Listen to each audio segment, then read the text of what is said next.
Get started.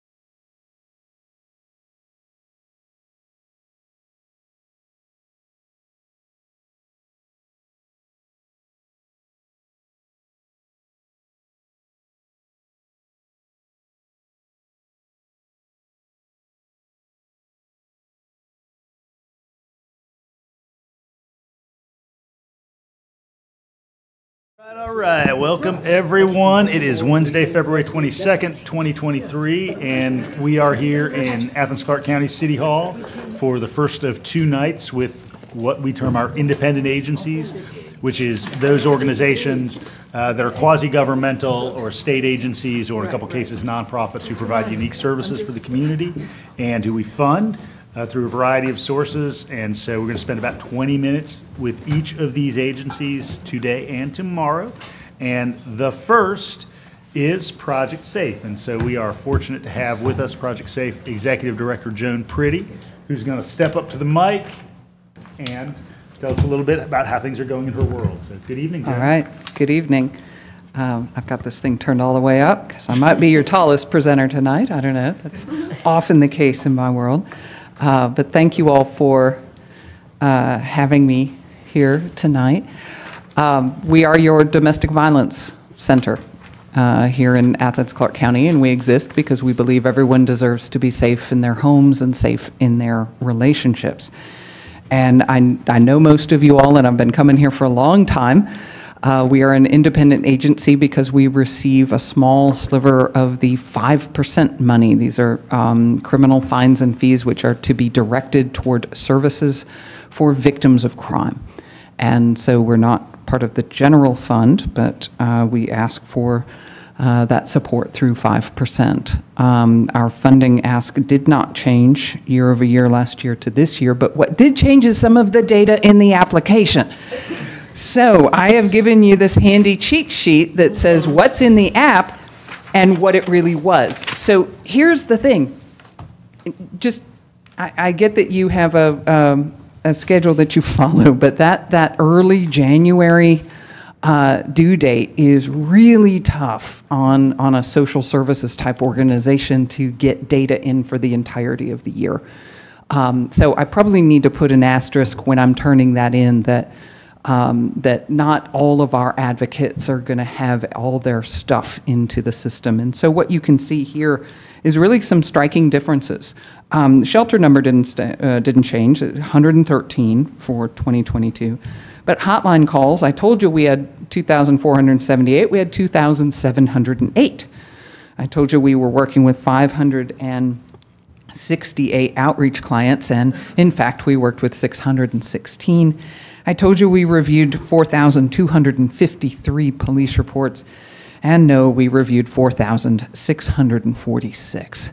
So, and that figure is important because the police report review is our biggest driver of referrals then back into the organization, and it is something that we are unique in providing compared to other certified domestic violence centers. We read those reports, we reach out to victims named in those reports, we make sure that they know that we exist and that they can seek our services.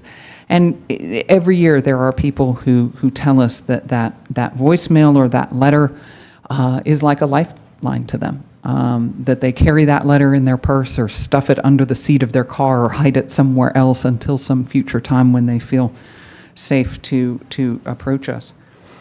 And just to put some more context around that, at the bottom I've done just a comparison year over year from 21 to 22. So we had 2,366 hotline calls in 21, and again that 2,708 in 22. So a much larger number of hotline calls, and then look at that first-time callers from 778 to 922 new victims of domestic violence reaching out to us for service. So our efforts in that outreach are working.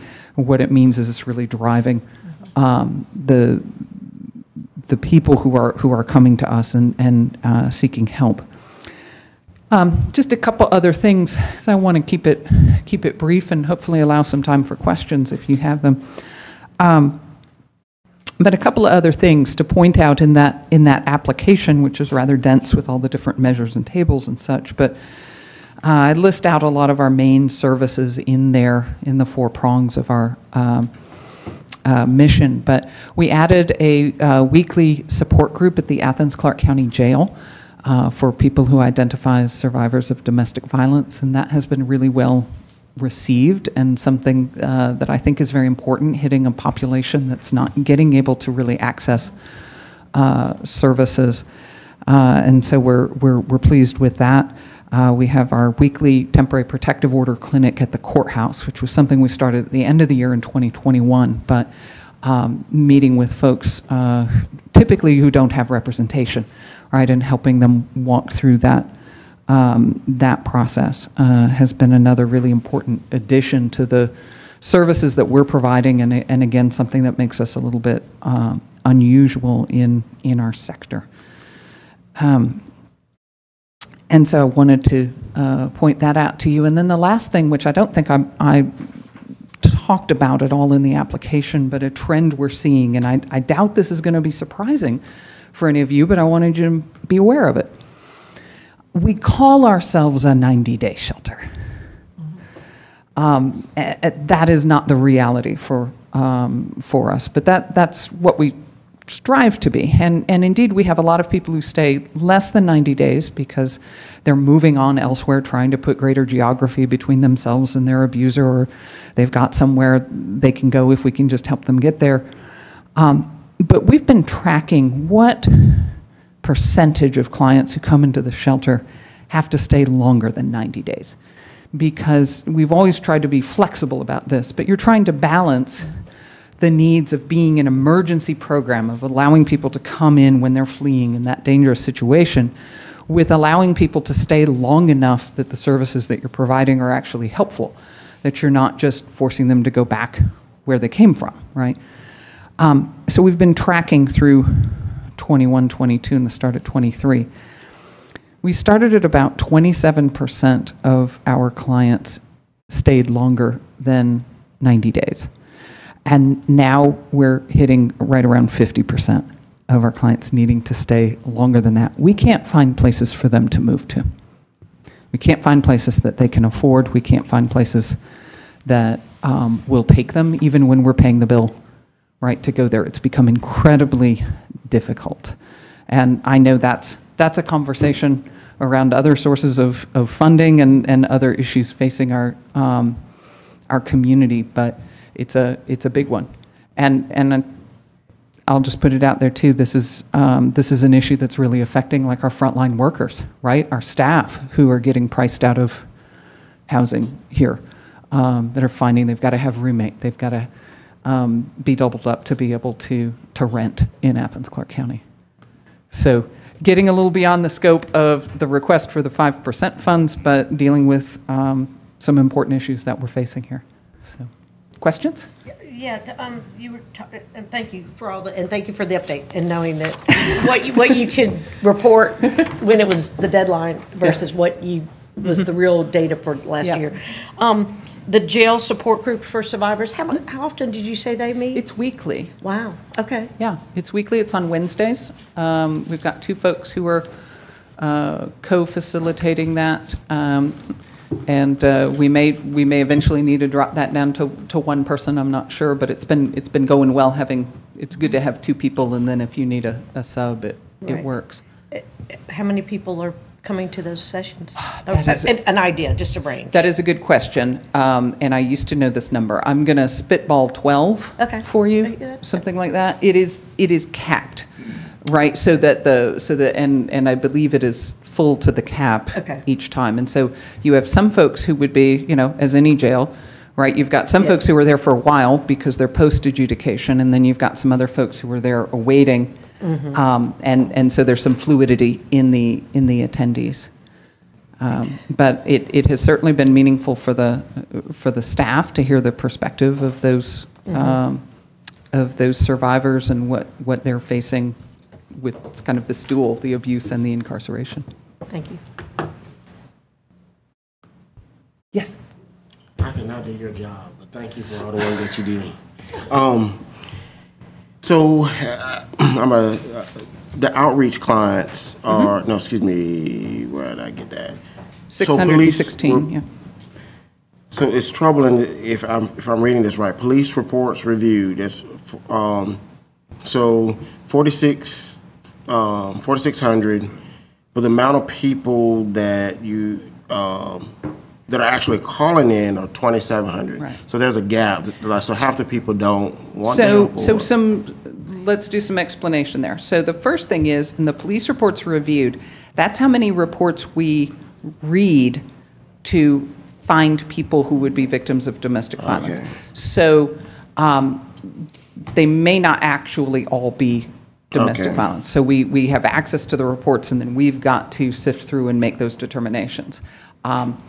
And, you know, sometimes a criminal trespass is domestic violence, and sometimes a criminal trespass is not, for example. Sometimes something can be flagged as damage to property or something like that, and indeed it actually is domestic violence if we think about it. It's a dating relationship or something like that. So that's the sifting. So it's not that there's that many identified victims who are, but that's what we're having to read, analyze, cross-check. And it makes a big difference because our special victims unit is not fully staffed, has not been close to fully staffed in a very, very long time.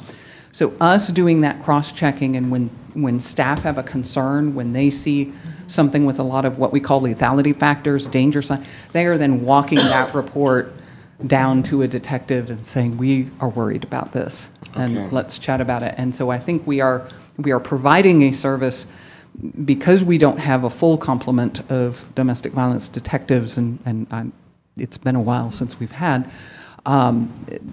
I do want to give praise to our staff for doing that they are helping to flag high-risk cases that might not be identified as high-risk based on the actual crime.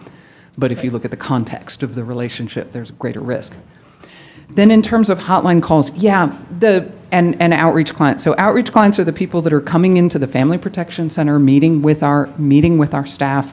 We have walk-in hours twice a week. We do appointments. They might be coming through that temporary protective order clinic. Hotline calls, that's the main gateway, but not the only gateway. Some people come through those walk-in hours. We also have the text line for dating violence. So there are going to be people who present to the police that choose for whatever reason not to call our hotline. There's going to be a lot of people who call us that then don't come to law enforcement's attention. So it's not a straight funnel. If people sort of come, and that's why we try to have lots of ways that people can find out about us and try to access us. Does that help answer your question? Thank you. Jesse, I think you had one. Sure, yeah, I'll try to be quick. So one was, I see number 2 on your notes here on page 120. Oh, I don't have my thing. No, so, yeah, okay. Just for colleagues. You mentioned the VOCA funding. Yeah. And I guess I'm just curious, what's the picture looking like there? Oh, dear. How dire? It's looking dire. Uncertain. So VOCA is Victims of Crime Act. This is the largest federal source of funding for programs like us, but it also affects your prosecutors, your other nonprofits in the community, your police, and so forth. And VOCA has been declining. VOCA is not taxpayer dollars, it's fines and fees from federal prosecutions. And in our prior presidential administration, we did not have a focus on white-collar crime, that provides a lot of the fines and fees of VOCA, is often these really large kinds of fraud cases. Money in the Caribbean kinds of things. Your Bernie Madoff type people, that's what generates a lot of this stuff. So the VOCA pot, if you will, has gotten smaller and smaller and smaller. And the federal government has not been able to pay out to states the amounts. And so I can just tell you for us, our VOCA grant has declined over 2 years from $400,000 to about $144,000. Might be 164. It is no higher than that. So, I mean, it has gone down by more than half. Director Jay Neal, who's the director of the Criminal Justice Coordinating Council, which is the state entity charged with seeking out and distributing federal funding for victims of crime. So they do a lot more than domestic violence and sexual assault, and a lot more than just VOCA. He testified before the legislature last week that domestic violence, sexual assault centers, and child advocacy centers were on a fiscal cliff because of VOCA declines and also then the ending of some of the recovery type money that we've been using to offset those VOCA declines, right? So I don't know exactly what fiscal cliff is. They haven't told us, you know what, but it doesn't sound good to me. So I'm expecting more losses, and I told you, you know, at the time I was filling out the application, I thought we could probably stay status quo. I guess I'll go ahead and say here that I may be coming back for more next year than what we're asking for, because we're not going to be able to grab the difference in one place, right? We've had to get it in pieces and parts here and there to try to offset. And that does track with what you said last year. I mean, I was kind of pleasantly surprised that you didn't come back asking for more this year, but I'm Right. just kind of curious. So is it,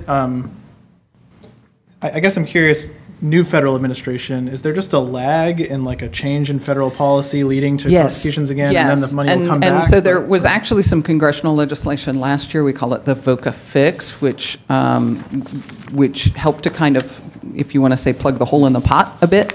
And we are all crossing fingers and toes and sending up prayers and good energy and whatever anything anyone believes in, that in a couple of years, that VOCA fund will be back up in a better place. Now, that doesn't speak to, it's still a whole competitive process, right, of how to access those dollars, but right now we're competing for something that's way less than what we've had before. It's hoped that maybe by 25, you know, we could be in a better place with that. Okay. So that's what, and we're also advocating with the state legislature, but that is a hard sell. They currently pay for 30% of what it costs to meet the state standards for domestic violence program. We're asking that they pay for 50. They pay for 30% of the cost to meet the standards, and they know this. And so we're trying.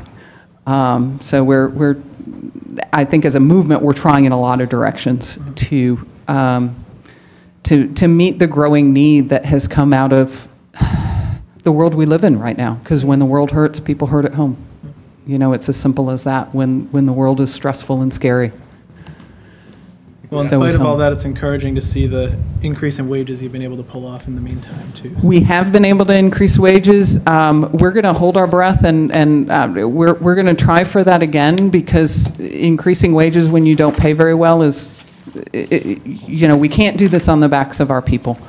So we are committed to finding other ways and to doing what we can. I don't know what we're going to be doing for FY24, but we're committed to trying to continue to lift up our employees, even though we're in a really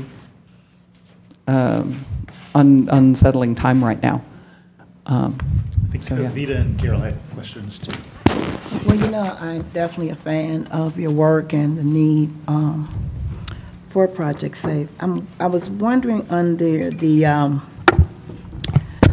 2021 and 2022, the big difference, in my opinion, of the call, well, the increase of everything. Is that, do you think, also connected to the COVID?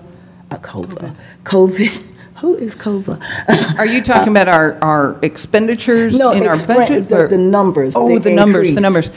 Yeah, does that relate to COVID? We saw a dip in the early part of the pandemic, which makes a lot of sense. You think of what it was like then, and people are staying at home. Shelter in place is not good for domestic violence victims, and that was right? So you're not going to pick up the phone and call when the person who's hurting you is right there with you. So we saw that dip, and then we started to see this steady march. I think we're all going to be learning what the ripple effects of COVID-19 and our reactions to it as a society, whether it's shelter in place or school closing, learning from home, all of that kind of stuff. I think we're going to all be feeling all of those things in different ways for a very long time. But yeah, I think we're definitely back up and exceeding like pre-pandemic levels of service for sure. I guess I would love to see I keep bringing this up. Yesterday when we met with UGA students, I would really be, and we're talking about what we can do in the community and with UGA, and the researchers are there to monitor that type of trend, that ripple effect that you're talking about, because I don't think it's going to get better before it gets worse. I don't think that. Yeah. But how do we prepare for that, and how do we move from fines and fees if necessary? So again, I applaud the work you do.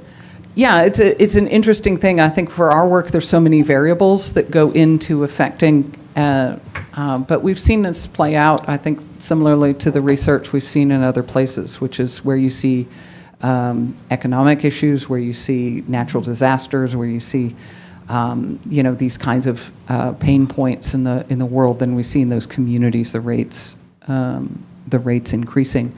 I do like to point out, though, that because we know that domestic violence is an underreported phenomenon, right? We know that most people do not reach out. Seeing the higher rates may not necessarily mean that it is increasing, although I do suspect that with the first-time caller increase, that makes me think we are seeing some higher rates. It may mean that people are feeling that they can reach out. It may mean that they're hearing good things about what we've been able to do, or they're having good interactions, perhaps with other partners like law enforcement that are helping them to make that call.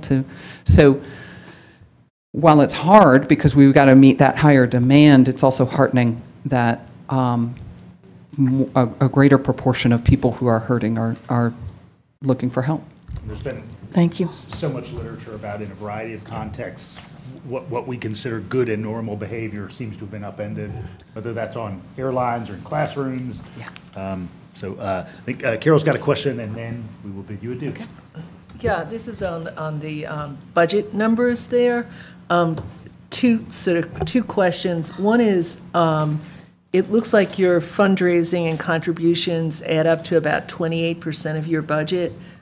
I just, do the math. I'll take your word for it because it's not in front of me. But if I wrote that down, right. There wasn't a percentage. I just did the yeah. math. But that seems, you guys seem like you do a good job on the fundraising. But I know that you are a nonprofit expert since you teach courses at the university on that. How does that, how does that compare, the kind of fundraising you do, or can it be compared? Maybe. Yes, that's a big hole loaded question. The way I usually break it down is it comes out to about 55-ish% of our dollars comes from the state and federal government, and 45-ish% of our dollars comes from everything else, which is fundraising, which can be through the special events, which you are dancing and Dancing with the Athens Stars on March 18th, 7:30 at the Classic Center. Team 6. So just put that in there. But we also have the thrift store, our thrift store in the Bells Shopping Center, which is an excellent source of revenue for us. So we do strive very hard to have a lot of different sources so that when you get a huge reduction in something like VOCA, you have other sources that you can try to turn to. And I would say that we do compare very favorably to other organizations in our ability to do that, in the relationships we've cultivated in the community and the support that we get. It did not used to be that way. at all. Yeah, it's very, I mean, the amount that you get from us is, I think, on my math, that was 2%. It's about 2%. But the grants, the money that's sort of vulnerable right now, which you said is about the 55%, and that comes up to about 700,000. How much of that is vulnerable? I mean, is it, like, do you? I hope I'll know better after Thursday. We have a required subgrantee meeting with the Criminal Justice Coordinating Council, and we'll find out. I mean, I always feel like, one source we can manage, two source, ouch, but okay, I think we can do that too. When you start getting blows from three sources, so if our Health and Human Services stuff is going down, if VAWA, Violence Against Women Act, is vulnerable. It depends on what we learn about. The state has these ARPA dollars. They've allocated some to domestic violence. Will there be some of that available for the next FY, or does it all dry up in September? And those are all questions I have too. I will say we are an organization with reserves that we can manage a rainy day. I don't think we can handle Noah's flood, but we can do a rainy day, and our commitment again is to provide the services that we need. Great, thank you. Thanks. Joan, we appreciate the work you do. Thank you so much. Thank you. And to all of your staff. Thank you. Thanks for being here, y'all.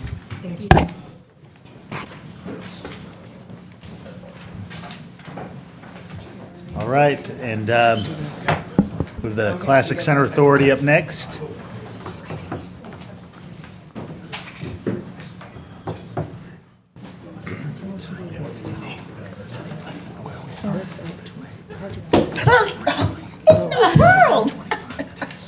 I'm trying to pay attention. She's helping me. I'm trying to pay attention for a change. Yeah, that's a big. But he said, Kelly was trying to explain it to me, so maybe I'm something. sure they'll explain it. Yeah, that's Right? Thank you. Was it? Is everything going on? There are all these different parts. I can't keep up. All right, I think Chris Caldwell's handing out hard copies of the presentation, and we are fortunate to have Paul Kramer from the Classic Center Authority here. Paul, good to see you. Good to see all of you, and thank you so much. I'm going to jump right in the interest of time and start going through the presentation while we're still handing out, if that's okay. But I did want to draw your attention to the first slide, and I think as you look up there, I believe I'm right that this is the first time all of you have seen our new logo on the right-hand side. And for those of you that may remember, it has long been the old fire hall as the center of our logo. But as you think about where we are and where we're going, no longer is it about one building. No longer can we say that it's about the theater or the convention center, because we have this arena thing that is coming along. And so what we focused on is the one part of our business that stays true no matter where you go, and that really is about the art. And it is pretty art-centric, whether it's a performance in the theater, performance over in the new arena, or we'd like to say the delivery of service. It's all about an art form. And so that's how we came up with this. The art that hangs in our atrium is actually public art that was purchased through Splost, and it has become an icon for the building. And so when we brought an expert in, that is what they asked us to focus on. And of course, while the logo has changed, what has not, and is not any different with this budget, is our mission. We know that we're here to serve the broader community as your civic, cultural, and social center while maximizing that economic impact. And this quote came about as we were preparing, and honestly, it made my staff think of each one of you. And in order to tell you about the budget going forward, I really need to tell the story of how we got here.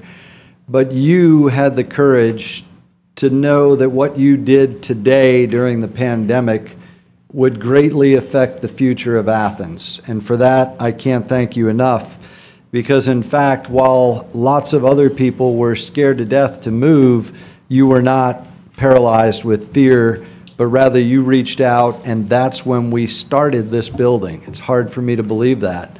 But by doing this building, I think you'll see in several ways through the budget how we're really going to impact the future of the whole community going forward.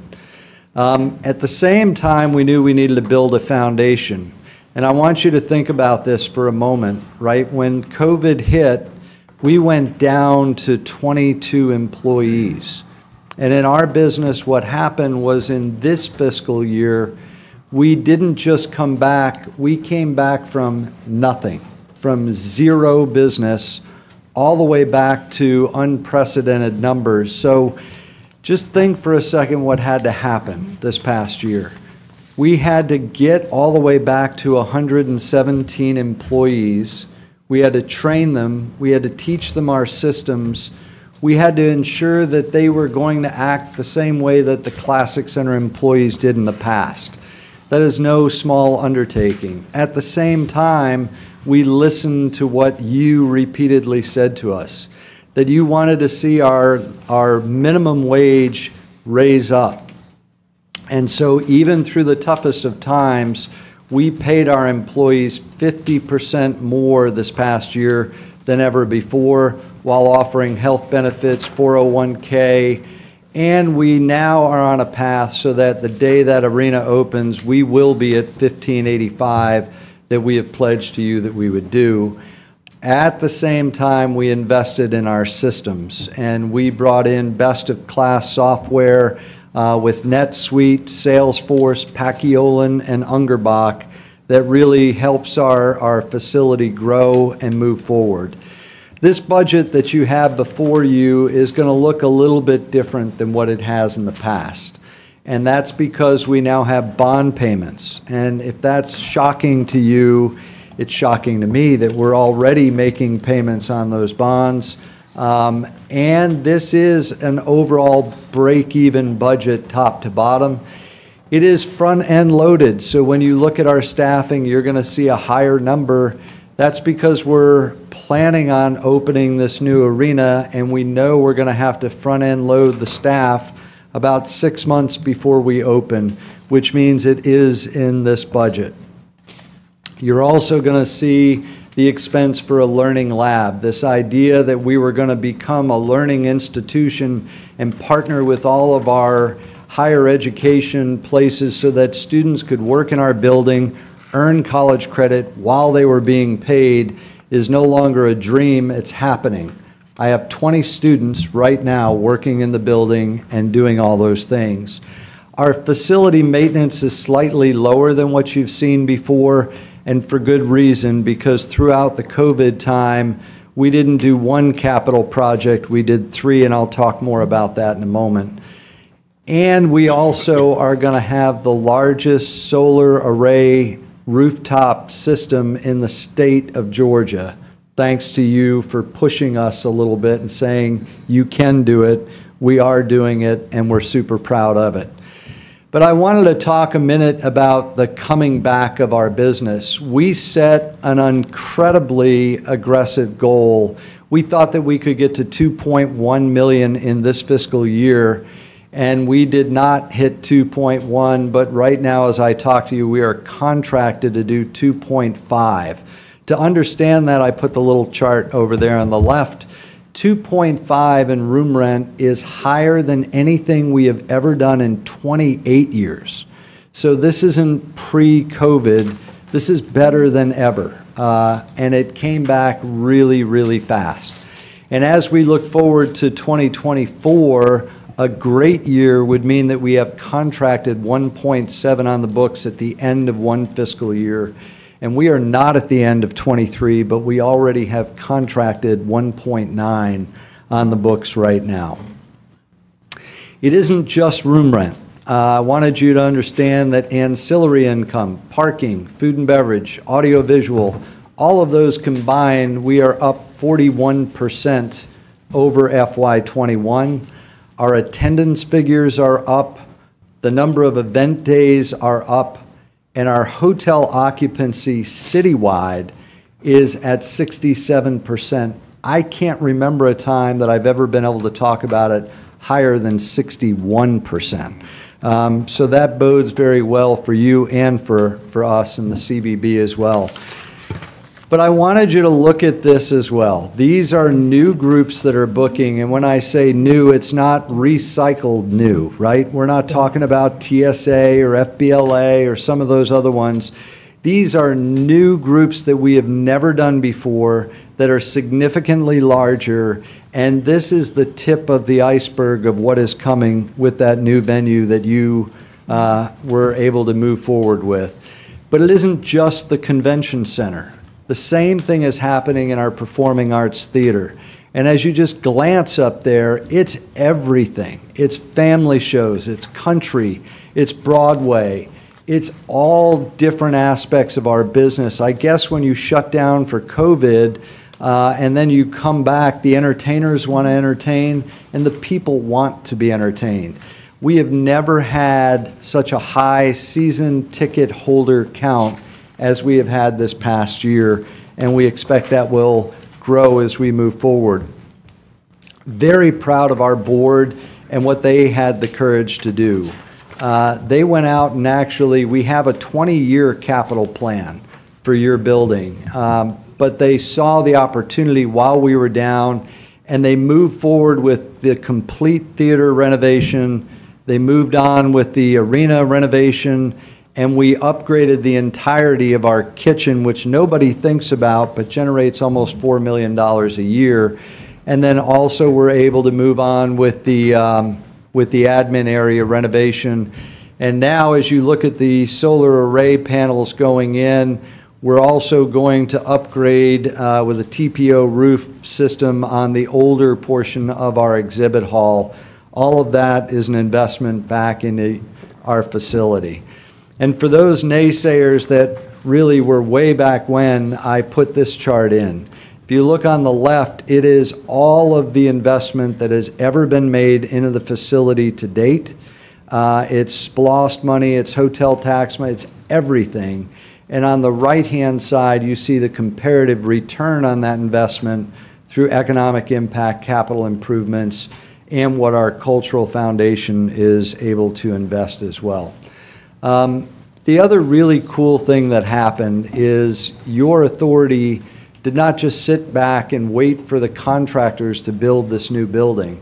They pushed us, the staff, to leverage relationships so that we brought in best-of-class partners in every category.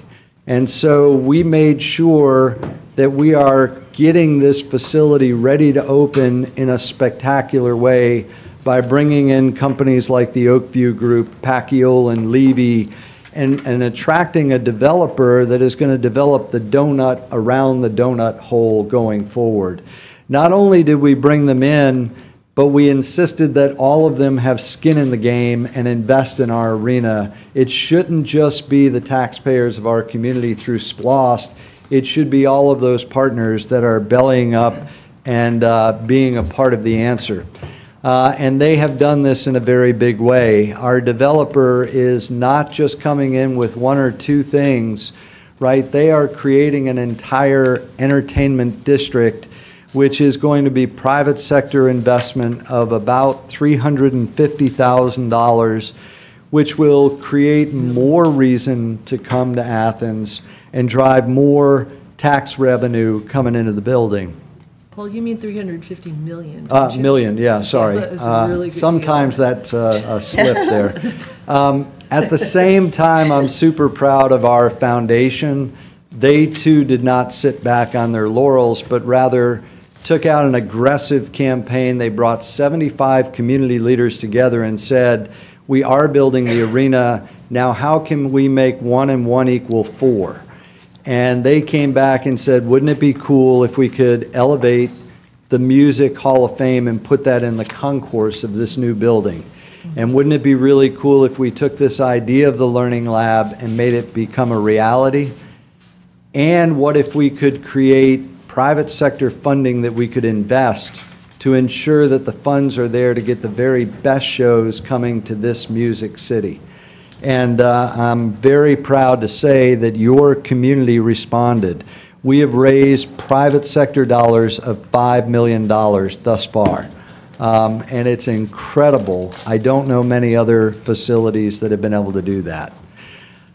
We also had this recent publication on Channel 2 Action News this past Sunday. And for those of you that really don't know or understand what a learning lab for hospitality looks like, I wanted to share this little bit with you.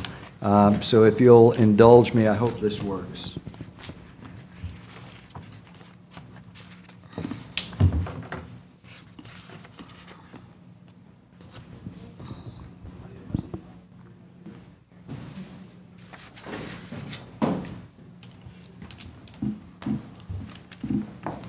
Technologically challenged I am, but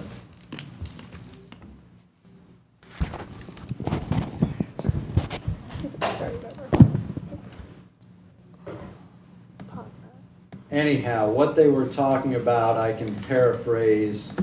We had a family foundation, the Newland Family Foundation just gave $25,000 to this effort. And the video that you're watching the students actually perform came directly from our HCA program just this past summer, where we had over 15 students that actively were working in the building and learning a trade and the skills that go with it. I'm sorry. Oh, you're fine. You're fine. I think you got the idea anyway.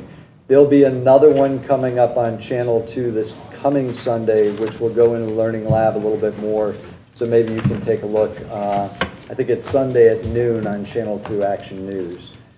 But that is our year in retrospect and a little about the story that's behind the budget. I hope you'll look at this final slide and realize that our effort in sustainability, workforce development, economic development, housing, and wages, I learned much of that from standing right here at this podium for the past 2 years, and I have you to thank for it. Thank you. Paul, thanks for coming. Obviously, we speak with Paul often these days, but any questions about their budget for the coming year, Avita? So the students that are chosen, how are they selected, these 20 students? So the students that are here are students that are enrolled either in the University of Georgia hospitality program, Athens-Tech. They have 2 or 3 hospitality programs. And then I'm on the board of the Career Academy, and we just launched 2 new pathways. One is hospitality, which is the more traditional, and the other is sports, music, and entertainment management. Yeah, that was the one I was wondering about, the Career Academy. And the Newland Foundation, that is a local foundation? It is. Jimmy Newland, yes. Okay. Thank you. You're welcome. Jesse? Love the wages being highlighted. It undergirds everything else there. Appreciate the wage floor progress for sure. 2 questions. The largest solar array in Georgia, you've said this a couple times. The largest of what? Of any convention center? The largest rooftop solar array system in the state of Georgia. Period. Period. No exception, no asterisk. Wow. Okay, pretty cool. It's huge. And then the other thing, I don't know if this is actually a question for you, Paul, or it might be more for Blaine. The $542,900 difference that we're talking about. Is that coming out of increase in hotel motel? Is that a general fund expense? Is that TAD? Is that all 3? So I can. Because we are an agency, we receive a certain percentage of hotel motel tax. So that Indeed. is what that is. Okay, so that's just reflective of that percentage increasing because we're getting more hotel Here's motel. another great tidbit. When I began the Classic Center, right, there was a football team at the University of Georgia. There were roughly 30,000 students back then. Back then, all of the hotel tax in the world was $500,000 a year. Today, we're over $4 million a year in hotel tax. I'll just leave it there. Two quick notes in terms of statewide comparison. It's atypical for a facility of this size and a community of this size not to receive some general fund dollars. Our peer communities like Columbus and Macon have facilities that are pulling general fund dollars down. The other thing, and you may have seen this, Paul, in the Atlanta Journal-Constitution a couple of days ago, But there's a nearby Metro Atlanta county that's about 7 times our size, who's just expanded a facility. And in their expansion, they said they hope to be able to rise to the lofty heights of the Classic Center. Yes. I'll take that. I did not see that, but I'll take that. Shoot that Thank to you. you. Other questions, Carol? Yeah, so is that increase in funding, is it most of the increase going to the debt of funding or expenses, or is it sort of spread throughout the budget? No, remember, we pledged a good bit of any increase going forward to those bonds. Good news there, though. Both the hotel tax increase that's going to the bonds and the Airbnb tax going to the bonds, the fear for you is that, gosh, what if it didn't come up to the level that we hoped that it did? Not only did it come up, but we're able to go a little above, which handles all of our operating, and we set funds aside so that if there's another part of those bonds that don't work out, we have those funds to tap into. So. Well, and I just wanted to also thank you for the work on the wage floor and also with that largest solar array. I think that you're a very excellent example for all of us here in Clarke County in those areas. And the learning lab as well, and the way there are career opportunities is admirable as well. So thank you for your efforts in that area. Thank you. All right, Paul, thank you so much. You bet. Appreciate it. All right, we're going to do a quick switcheroo with Classic Center's partner organization, the Convention and Visitors Bureau.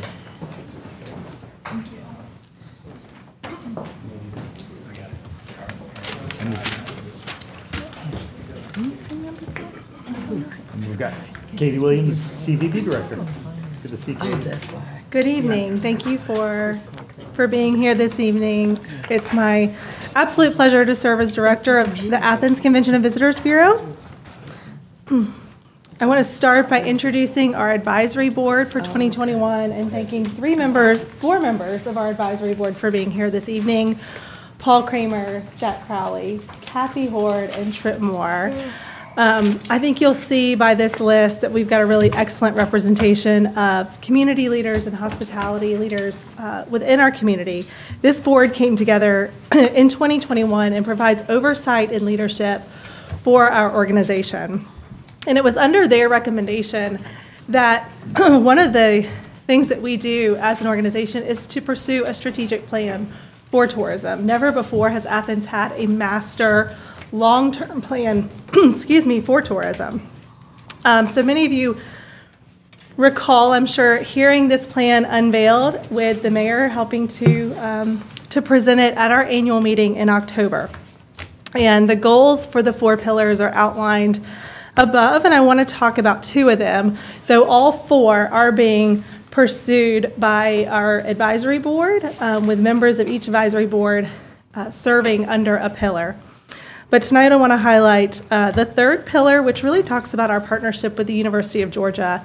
As you can imagine, with what Paul just shared about hotel demand and what's happening at the Classic Center, and then the growth of students and 2 back-to-back championships, never before has the demand for our destination been so high. And so it is really crucial that UGA and the Convention and Visitors Bureau in Athens work together to develop a calendar of our events. And so just earlier today, in fact, I was meeting with the athletics department to talk about what's on their calendar, what's on ours, and make sure that we're just working together to make sure all of our visitors to Athens can find hotel rooms and have an enjoyable experience.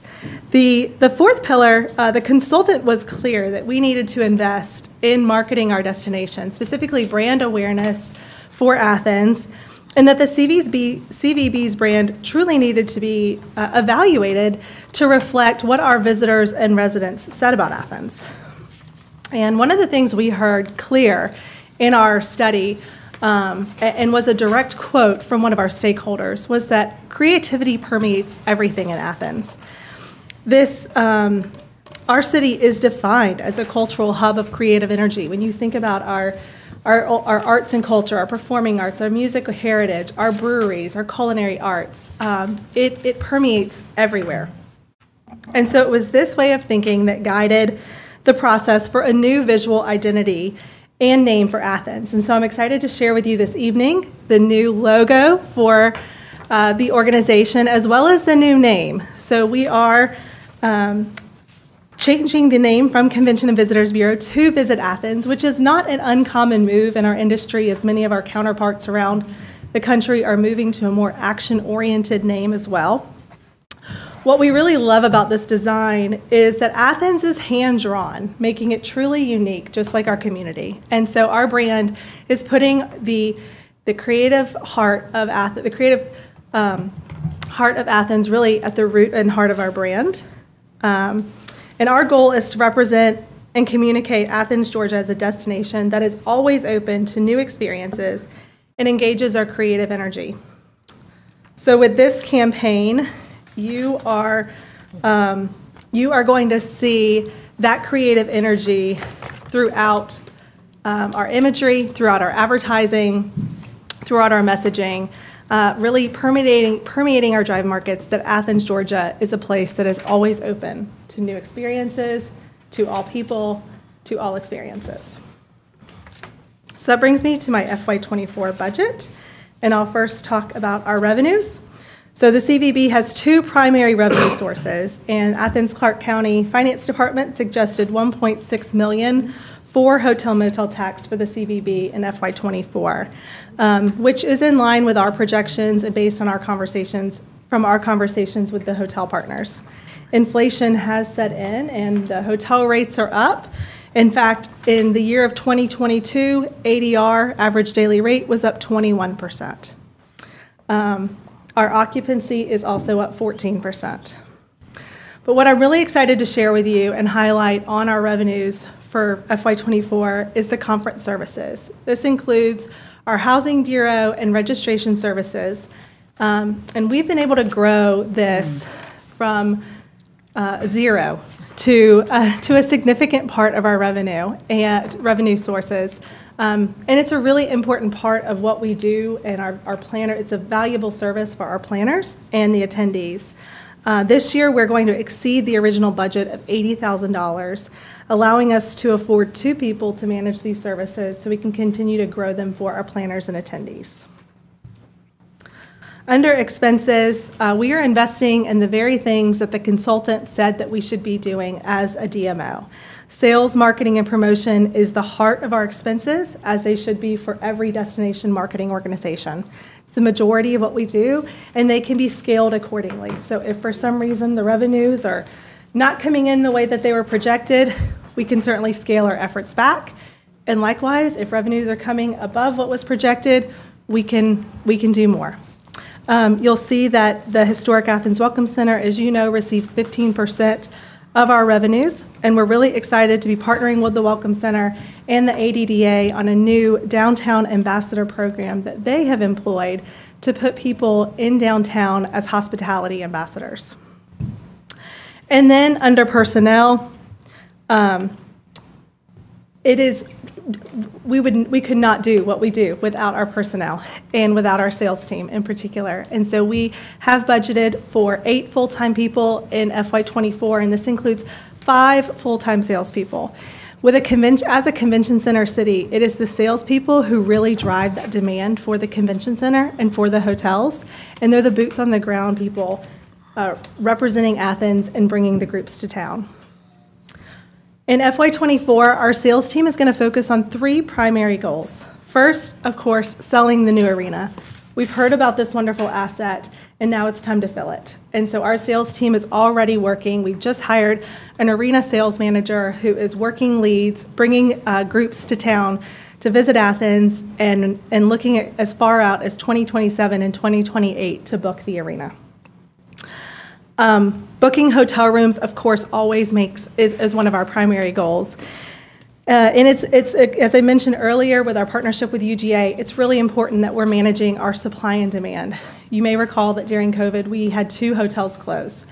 And so right now, our sales team is working creatively and working collaboratively with other partners in the city to make sure that we can accommodate every visitor to town and that we're having rooms for everybody. So that that appropriate calendar planning is of a crucial importance.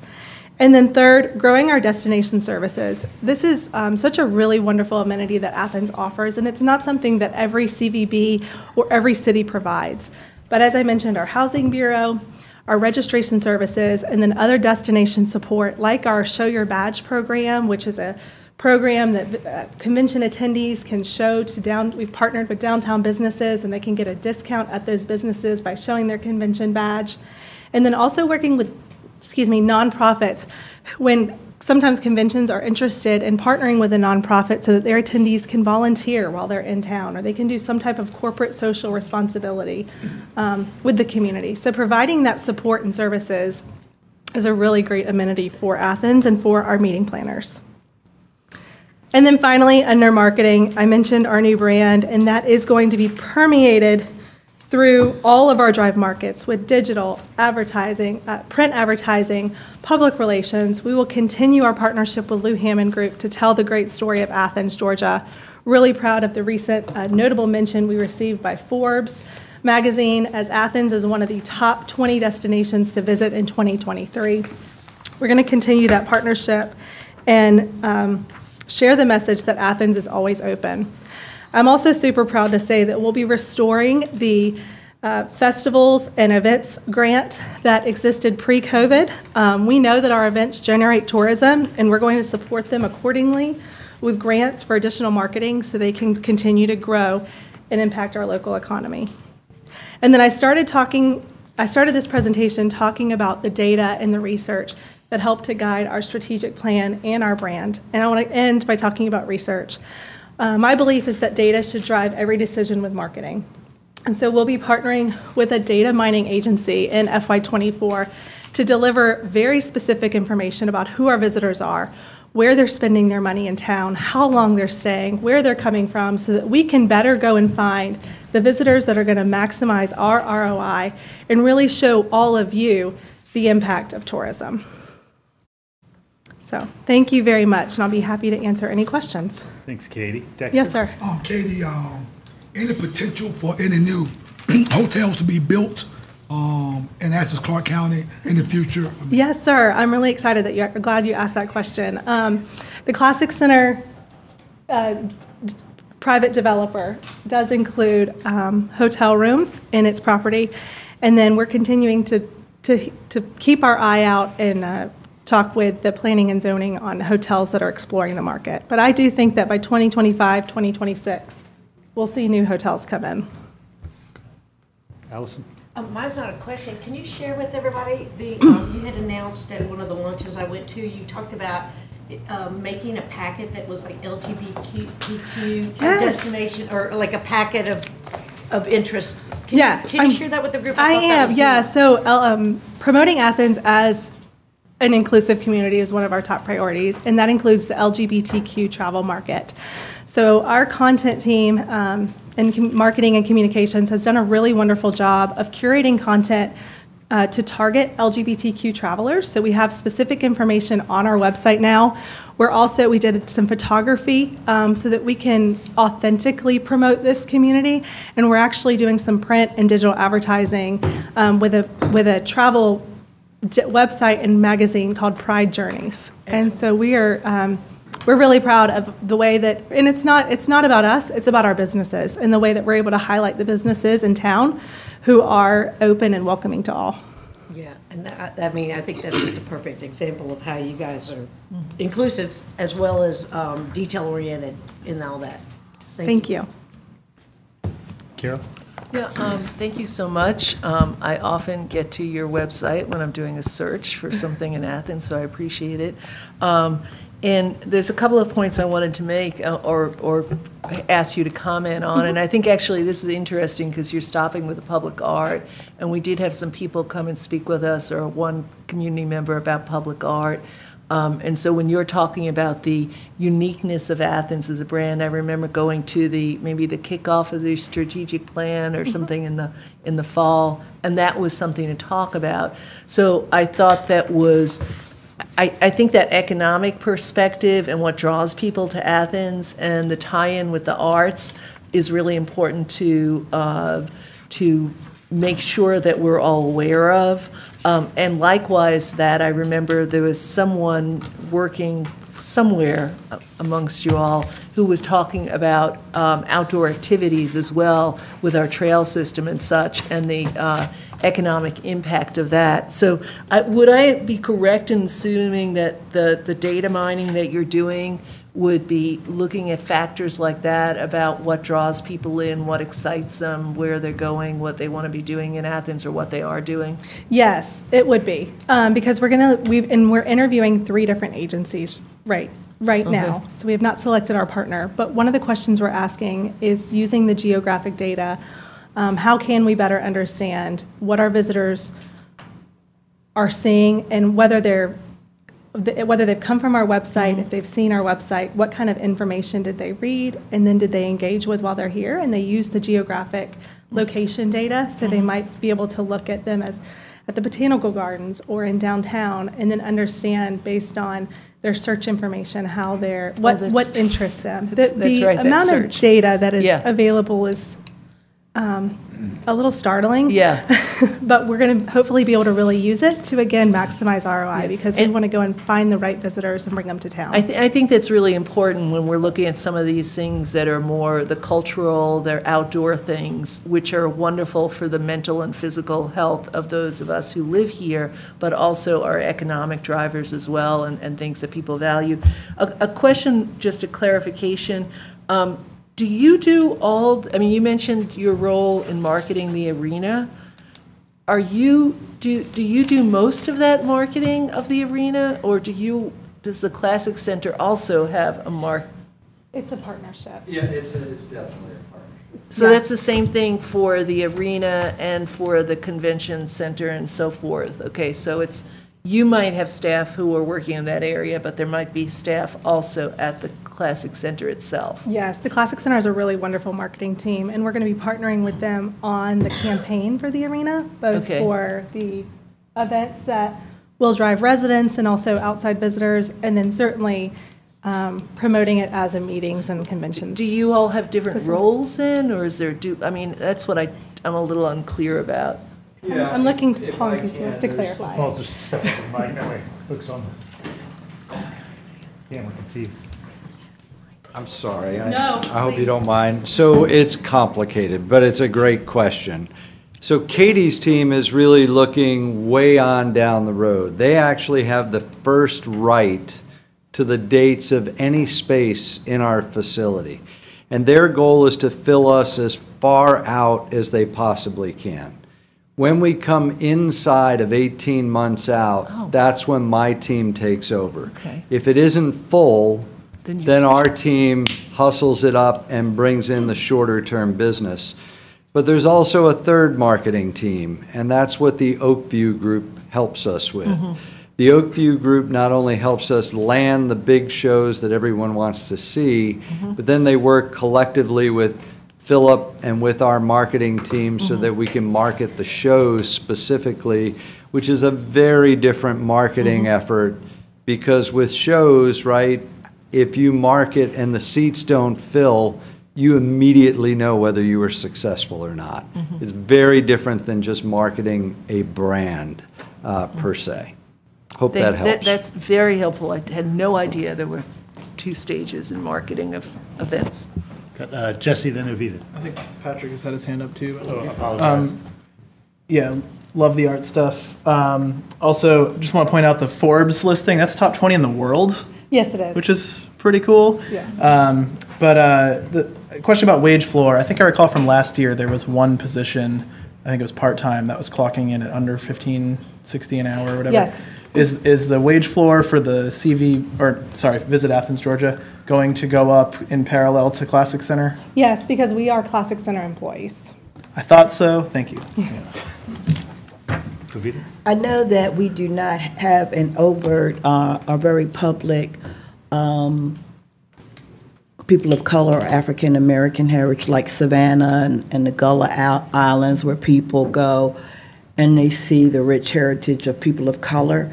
But is your data mining even tracking anything like that? And how do we attract people of color Hispanics, African Americans. Is your data mining a tool? Again, we don't have the open resources like Savannah and Angola. So That's a great I just would not be doing my job diligent if I didn't ask. That's a wonderful question, and actually, I will be sure to note that in our follow-up questions, because any type of diversity, equity, and inclusion is important with our marketing strategies. We are really excited about the new, and I may get this name wrong, but the African American Heritage Tour with the monuments downtown.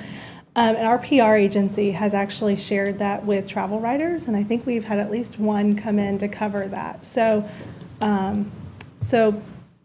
people of color and African American heritage and sharing that is absolutely part of our strategy, both under PR and marketing. But I'll be sure to ask the agencies we're interviewing that specific question. Thank you. Thank you. Patrick? Yes. I say this every year. I love your newsletter. I hope Thank you for reading it. all my colleagues to check it out and sign up for it. Thank you. Appreciate it. Your media alerts are lovely. Yeah. Thank you. Well, this is not me. We have a really wonderful team. The So team. I'll be sure to pass along Yeah, it's good reading. the kudos. Thanks. Katie, bring back to the team. Mayor likes your new logo. I will. Thank you, Mayor. What was the name of that tour you mentioned? The African American statue. There's an African American, a new tour downtown that has monuments. I'll get more information. We have it on our website, so I'll be sure to get that. Okay, Get that thank out, you. and it's been promoted this month during February so it should have been highlighted in our newsletter and on our social media this month. Thank you. Katie, thank you Appreciate so it. much. Appreciate it. Y'all have a great night. You too. Thank you all so much. Thank you. Appreciate everybody on the board. All right, and next up, before we take a break, is Tammy Conlon from Advantage Behavioral Health System. Tammy, it's good to see you. Good to Hope see you're you doing too. all right. Yeah. Beautiful evening outside. It is a nice evening. We will take it. Better than where my extended family in Minnesota are right now. Yeah, absolutely. Yes, yes. All right, so thank you for giving me this opportunity to speak with you this evening. We want to take an opportunity to kind of update you on some things that are happening at Advantage and to kind of provide an update on some of the programs that you all support us doing. Our request this year was the same as last year, was $180,206. That money typically helps us meet the gaps for operating costs that all the other funding doesn't cover, and I'll speak to that a little bit later in the presentation. The first thing I want to do is to talk to you about a community service board. What we're learning is that we're trying to educate the community about community service boards, because a lot of communities don't realize that that Advantage is the community service board in this region. Highland Rivers is a community service board in another region, and it's important because community service boards do a lot of comprehensive things, and we are considered a quasi-state public agency, and we were created in 1994 through legislation. So people always say, what does that mean? To make it easy, I say, well, we get state health benefit plan. However, we do not get our benefits when we retire. So it's kind of a simple way to make the distinction. But Advantage is your CSB, and we serve 10 counties in Northeast Georgia. We provide a continuum of services, and when I say that, I'm talking outpatient services, a low level of care, to a high level of care where you're staying in a crisis stabilization unit. And what's different about other providers that are maybe for-profit is they provide a limited service, typically outpatient, and they don't help. Well, it's not that they don't want to, but they don't help individuals with necessarily finding housing or finding food or finding help to pay their utilities. They are focused on one thing, and we are focused on a comprehensive array of services. We are required to meet standards that are what's called CARF standard. They are our accreditation board. Hospitals have Joint Commission. We have CARF. And there are 3,500 standards that we have to meet. So every 3 years, we have to go through this survey, and they tell us whether or not we're going to be able to be accredited again. So it is important to maintain that accreditation. All the CSBs each year across all 159 counties serve about 175,000 citizens, and 29,000 of those are youth. The other thing I want to mention is CSBs save money and resources for Georgia, and so we are saving resources here locally as well. But it reduces criminal justice involvement, homelessness, housing insecurity, food insecurity. It reduces the burden of behavioral health disorders on employers and hospitals, emergency departments, schools, and communities. And it reduces preventable death from suicide, overdose, or chronic physical diseases. So in fiscal year 22, we served 8,644 individuals. That's like an unduplicated individual. Prior to COVID, we were up at 10,000. I would say this year we're going to hit that 10,000 mark. During COVID, volume dropped off. Post-COVID, volume is increasing. Athens-Clarke County, there were 2,817 clients served specifically from Athens-Clarke County. Almost 99% of those individuals across the agency have a behavioral health disorder, meaning they have a mental health diagnosis and a substance use diagnosis potentially.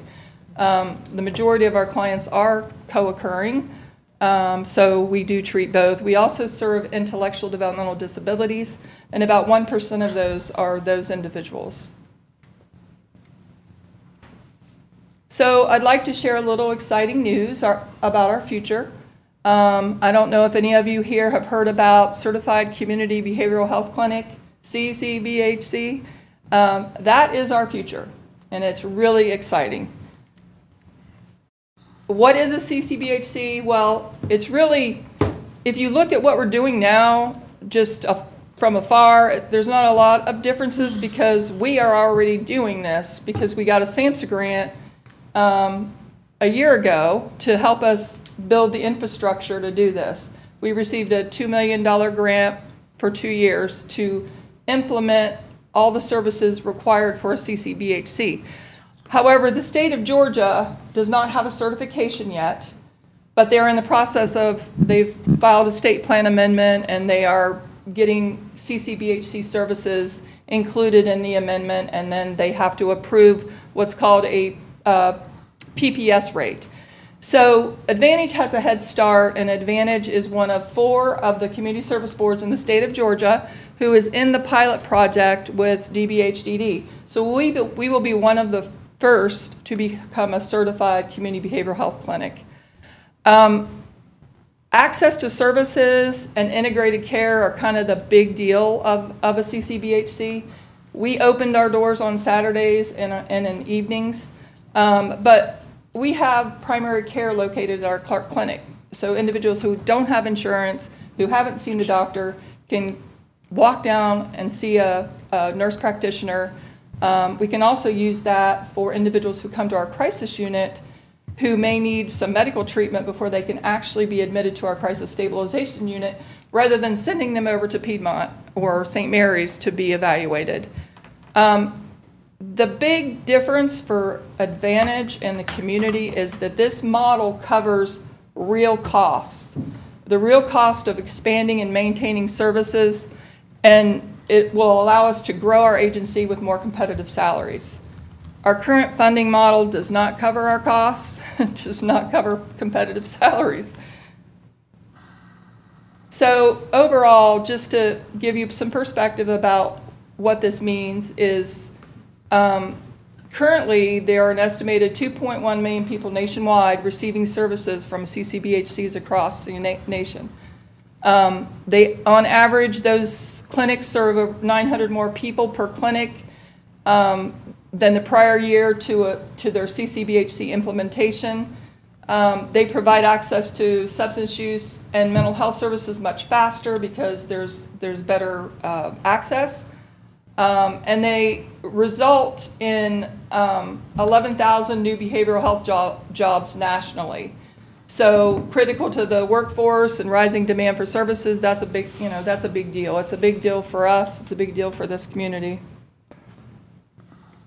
So I want to move on to one of the programs that y'all fund, and that's the alternate response team. The goal for that was to reduce unnecessary law enforcement involvement, have our team provide engagement and follow-up to those individuals who are frequent utilizers of the crisis system. And if without this team, the co-responder teams or law enforcement will be called to attend to them. So the intended impact was to reduce law enforcement and routing calls through 911 to help with de-escalation, connection to resources. And that's where I really like to say is this is about connection and outreach really for this program. And to have a peer leading support and prevention efforts to reduce the behavioral health related calls. Yes, we have had challenges. Recruitment has been a huge challenge. We do have a team in place now. They're in the process of exploring the process that we'll need to have with the 911 dispatch. And how they're going to work with co-responder teams and the outreach teams. We have a supervisor that was hired, and we have a peer that is hired, and we are still struggling to recruit an EMT and a clinician, but we are starting to really see some applications, and we're very hopeful that we'll be able to get a full team in place soon. The co-responder program is, y'all are very familiar with that. In 2022, we had 715 care coordination activities, 279 outreach services, 159 mental health assessments, and 31% of those were not 1013. So that means they were resolved without involuntary admission to a facility. There were other means. There were 243 consultations to officers and 875 reports reviewed and researched about these individuals. And that's where the co-responder, law enforcement officer, and the clinician who works for Advantage, they have access to the clinical record. So we can kind of help work with these individuals knowing whether or not they are a current client or not. Challenges with recruitment for sure. A lot of clinicians are not wanting to ride along with law enforcement officers when they can sit at home and I always say wear their sweatpants and a suit jacket and see clients. It's a new world. There's a lot of competition with telehealth private providers who are recruiting our clinicians because they can work from home. I switched this slide, didn't I? So competitive wages, we recently were able to increase those wages, and that has made a difference. We've got 2 teams now that are, one is currently finishing new employee orientation. We're hoping that we can start doing maybe some shift differential to help us recruit for the evening and nights and weekends, because people, again, they want to work day shift, they don't want to work nights, they don't want to work weekends, and they want to work from home. So both teams, one works from 8 to 6, and the second team is going to work from 11 a.m. to 9 p.m. Monday through Thursday. The other team works Tuesday through Friday, so they have an overlap. So our street outreach, we call that Thrive. We've had 98 housing support placements, 487 average monthly engagements. Our hotel voucher program, we've had 150 total participants, 73 households. 84% of them have had housing support placement. Our homeless day service center, on average, 30 to 40 individuals are seen daily. 115 households are supported.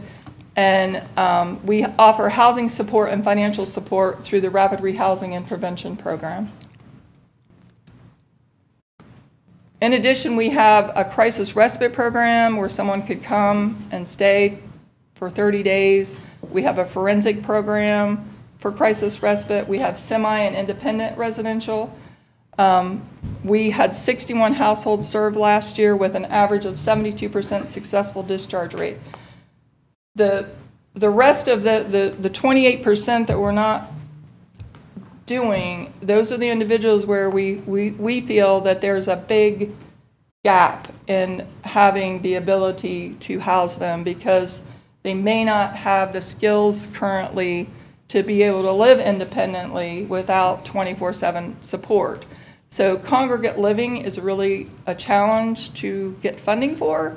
So there are a percentage of clients that we can't get housing for various reasons. Our permanent supported housing, Athens specifically, we had 148 individuals served through our Shelter Plus Care program and our housing support program.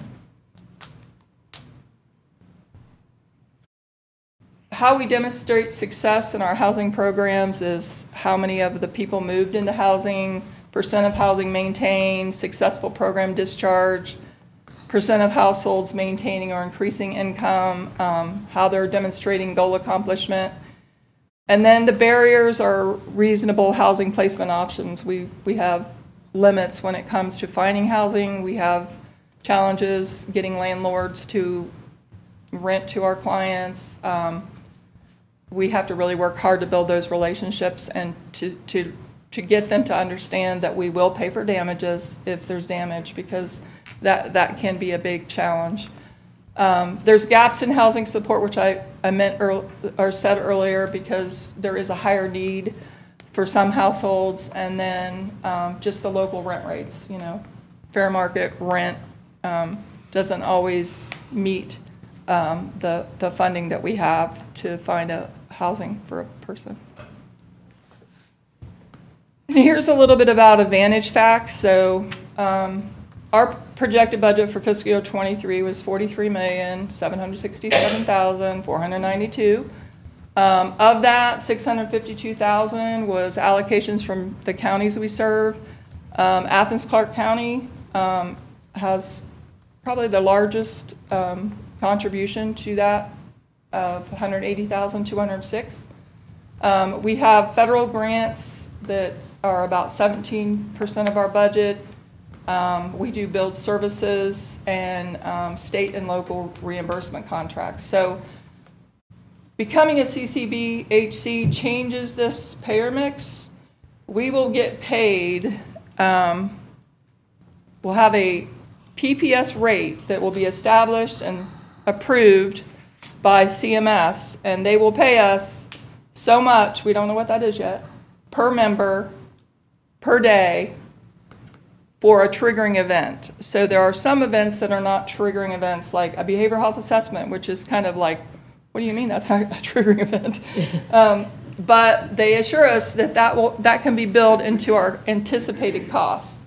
So we are in the process of establishing our rate by doing a cost study and then doing a additional study on our anticipated costs for fiscal year 23 and 24. So we wanted to share the local investment. I don't know how, if you realize, we almost have 400 employees at Advantage. 152 of them are Athens citizens who are employed. Approximately $10 million investment in local workforce. That's kind of, you know, equates to the salary of an average employee for 152 employees. The local growth and leverage resources. So we have $6.2 million in federal funding from HUD and SAMHSA specific to Athens. We have $11.8 million from DBHDD and DCA specific to Athens. And we spent $850,000 over the past 2 years in local hotels here in Athens, $2.5 million local rental properties, And $375,000 in local purchases, meaning those are direct benefits to clients that was spent here in Athens. And the last thing I want to share is a success story. We all can enjoy a success story. So we had a 54-year-old black male with a severe persistent mental illness with a substance use disorder who is chronically homeless, has been homeless on the streets for several years. He had one leg amputated a little over a year ago and his second leg amputated in August. We were able to take him to the hotel program after that hospitalization and get him connected with our outpatient substance use treatment program and other mental health service. Our SOAR specialist has gotten more done in a month of working with him on his Social Security disability than his attorney was able to get done in 18 months. He's in the final stages of being approved for SSDI and has a few prospective units to be housed for the Georgia Housing Voucher Program that the street outreach helped them obtain. So, Tammy, thank you. That's great. Questions for Tammy? Ovita. Oh, you know you're gonna get me first. Okay, okay. On the slide that you showed with the performance and outcome barriers, and it was designated or shown by percentage numbers. Are there hard numbers where you had percentages at? Which slide? It was the performance and outcome barriers. That's probably for the housing program. I don't know. Let me see. I'll put my glasses on. And you were really listing what the barriers were, but you had it by percentage, like just a percentage sign. Yeah. We do have those numbers. Okay. And we would be happy to share those. Okay. And my next question, Athens, you noted Athens is probably the largest contributor, and we're one of the situations where homeless people are coming from. They're coming from other counties. So how did we get to be the largest contributor, and how maybe we could encourage some of the counties to have the services to help folk coming here? So one of the things we are doing as part of becoming a CCBHC, we were able to hire a marketing manager, which is a big deal for us. And part of that will be to help us educate the community. We are currently kind of meeting with local commissioners and re-educating them. There are various barriers, like some of the counties like Oglethorpe, we don't have a physical site there. Morgan, we don't have a physical site there. So the counties that do contribute more, we have a physical presence. So we're trying to educate, because with a CCBHC, we started it in Athens, with this grant. But when we get certified by the state of Georgia in July, hopefully, may get delayed, we are required to be able to have whatever services each community needs available. So primary care in some of these rural counties will probably have to do telehealth. But it is more about right now a lot of the counties don't have the same level of services that Athens has. So they aren't as willing to, and some of them don't have, the budget resources. Did that answer your question? Yeah, it did. I kind of knew the answer. Yeah. Yeah, we have had some that have increased. For example, Barrow was like $6,000 for $7,000, and then we finally got them to $25,000. But it does take educating and showing them some things that we are doing differently, and we haven't been able to expand in these counties because we haven't had the funding. But with this new PPS rate, it will give us that opportunity to cover those costs, which hopefully then they'll be able to see that we're doing more, and maybe they'll contribute more. Okay, thank you. Just a couple more minutes, Dexter. Yeah. Thank you, Tammy. And Yeah. I had the opportunity to visit with you all on Friday, and I was so happy to hear about you all hiring a marketing director. And I think there's just so many programs that Advantage has that we, as a community and surrounding community, really need to take advantage of. But I just want to thank you for what you all provide to the community and surrounding areas. And I'm glad more people will get the opportunity to know what you all are doing, and hopefully other counties will continue to kick in on more financing and more monies so it can serve those people in those areas also. So thank you. Thank you. Carol? Yeah, I wanted to thank you as well for the visit the other day with Commissioner Culpepper wasn't here. That was just an excellent overview, and this all made a whole lot more sense because of my visit the other day. So I really appreciate that. I also wanted to say we talked a bunch about the difficulty in hiring the social workers and other employees that are needed for the two programs that are working with one with the police and the other one, what are the two names? Alternate response team. The alternate response teams, and how difficult it was to find people. And I have to tell you, on the way home that day, I stopped at a friend's house and her daughter was there. She's in her mid-30s. She's a licensed certified social worker. And I said, you need to look over at Advantage. There's all these programs. You could be making $70,000 doing that outreach on the street. And she was like, no way. That is too dangerous. And she just was on a break from doing therapy in the house in her sweats. So that was real life validation there. I did want to ask you, you're asking for a 10% increase here for Athens-Clarke County? No, our ask is the same as it was last year. Yeah. Oh, Yeah. maybe I'm looking at the wrong thing then. The projected request. Oh, yeah, the next. Oh, probably the okay, next. well, forget about that. Next year, I'll ask you if you're gonna ask that of the other counties as well. But Yeah. thank you for all the work that you've done, and I hope we can do all we can to get that facility better funded, that will fill that gap with the people who can't live independently. That was very informative. Well, thank you.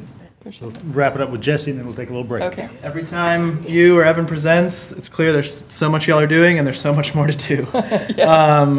So I was curious, the street outreach team has grown. Could you speak to maybe just how it has grown in the past year and what the plans are for if and how it will grow in the years ahead? Well, we have the, we call it the HOPE grant. It's a SAMHSA grant that's $500,000 for 5 years. So, you all contribute, I think, $30,000, and you guys kind of gave us that seed money initially to get it started, and then we were fortunate to get this grant. I think because the Homeless Day Center continues to be utilized, I think the street outreach program is even more and more, and I know, we are working with the unsheltered population, and we're in the process of working with the art team so that we can kind of figure out, the roles for each one to be more, support the co-responders, support the street outreach supports the, the art team. I don't really know beyond the grant, but I know that we are invested in continuing to explore grants to, meet the need.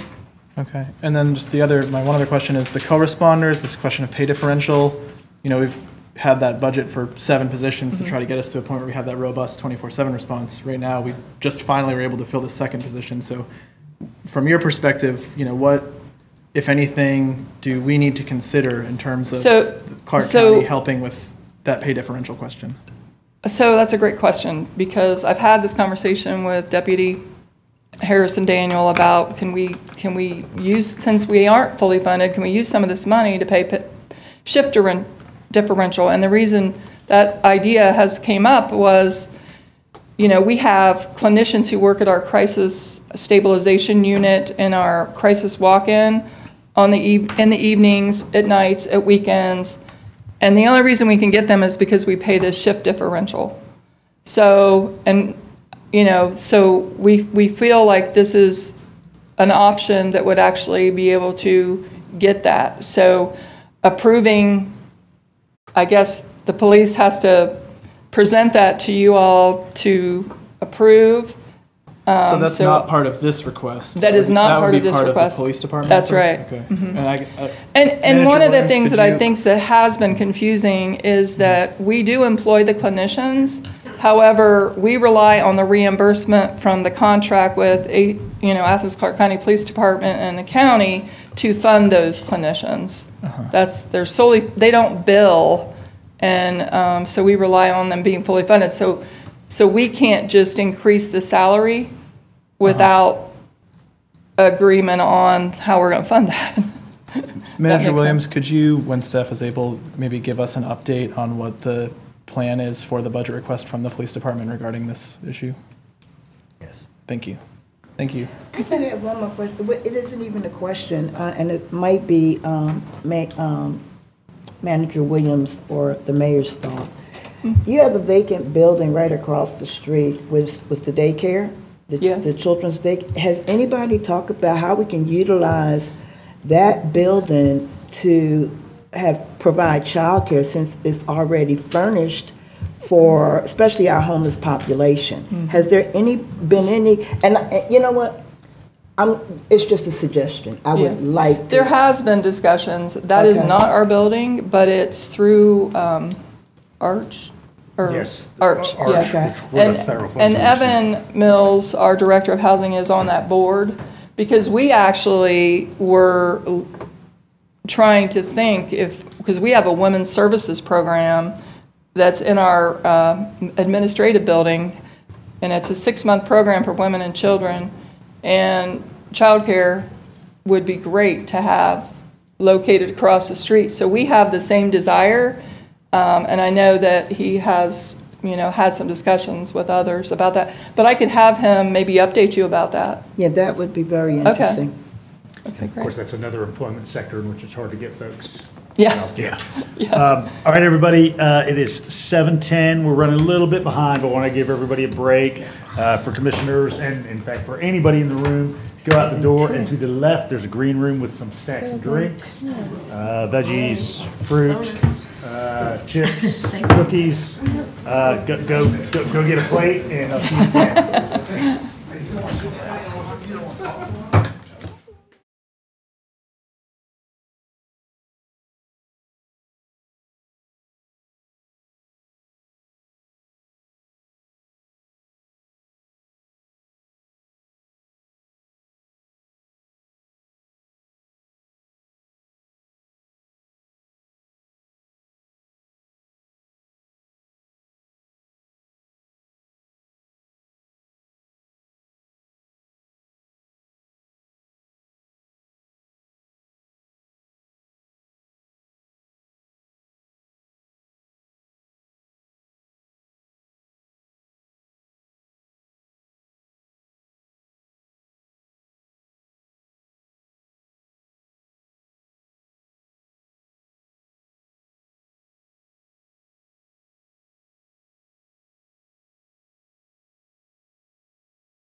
Everyone, welcome back. Apologize to the public and others in the room. The elected officials are getting their vittles while we are filling our minds with some knowledge. And we are fortunate to have with us Emily Eisenman from the Clarke County Health Department. Emily, it's good to see you. Thanks for being with us tonight. Thank you. Good to see everyone here. Thank you so much. Okay, so we are here. Wanted to give a brief overview of public health. We know there's a few new commissioners and they may not be as familiar with what we do. So the mission of public health is to promote and protect the health of all our residents, especially those with limited resources. We do collaborate with individuals, families, schools, hospitals, and other medical providers, businesses and service agencies to improve community health and enhance the quality of life for everyone in Athens-Clarke County, especially those with limited resources. All health department services are available to everyone regardless of ability to pay, regardless of insurance status. This is an umbrella of the services that the health department provides, and I'm going to go into a little more detail on each of these. Okay, child health is a big part of what we do. We do offer WIC in the Clarke County Health Department. That is the Supplemental Food and Nutritional Education, pregnant women and children. We do offer breastfeeding support, and we do help enroll pregnant individuals in Medicaid. We also do a whole lot of immunizations, school immunizations, and all kinds of immunizations for the kids. We do ear, eye, dental screenings and scoliosis screenings for children. These are all at the health department. Adult health, we do a wide variety of services, including cardiovascular screenings. We do breast exams, and we refer out to the local hospitals for mammograms, and these are at no charge if you are underinsured or uninsured. We do offer free mammograms through the hospitals. We do blood pressure management. We have a very robust blood pressure management program. Of course, we do a full range of immunizations for adults as well. And we do tuberculosis screening and treatment. Note that we are the primary tuberculosis care provider in the region. More adult health services, birth control. You've all heard us talk about that a lot. We have a lot of success with our birth control programs. We do physical exams, cervical cancer, breast, pregnancy testing, STI, STD, HIV testing, a lot of free HIV testing, and we link to care for positives, and also do education for people who are negative to try to keep everybody negative. And we do have 2 teen clinics. We serve teens in both the health department and in our teen centers. Clarke County Health Department also offers vital records. You can come in person to get a birth certificate or death certificate and not have to wait for the mail through the state. So that's a nice, convenient option for people who need that birth certificate. Only it's birth certificates right away. Another big area is environmental health. We are the only place that does the restaurant permitting and inspecting. So new restaurants and then all existing restaurants are inspected twice a year. We do all, like at the stadium, all the pop-ups and everything like that. Those all have to be permitted and inspected. We also do septic systems. We help with the permitting as well as soil evaluation and to make sure that those septic systems that are put in work well. We also manage the septic pumpers and those people in that industry.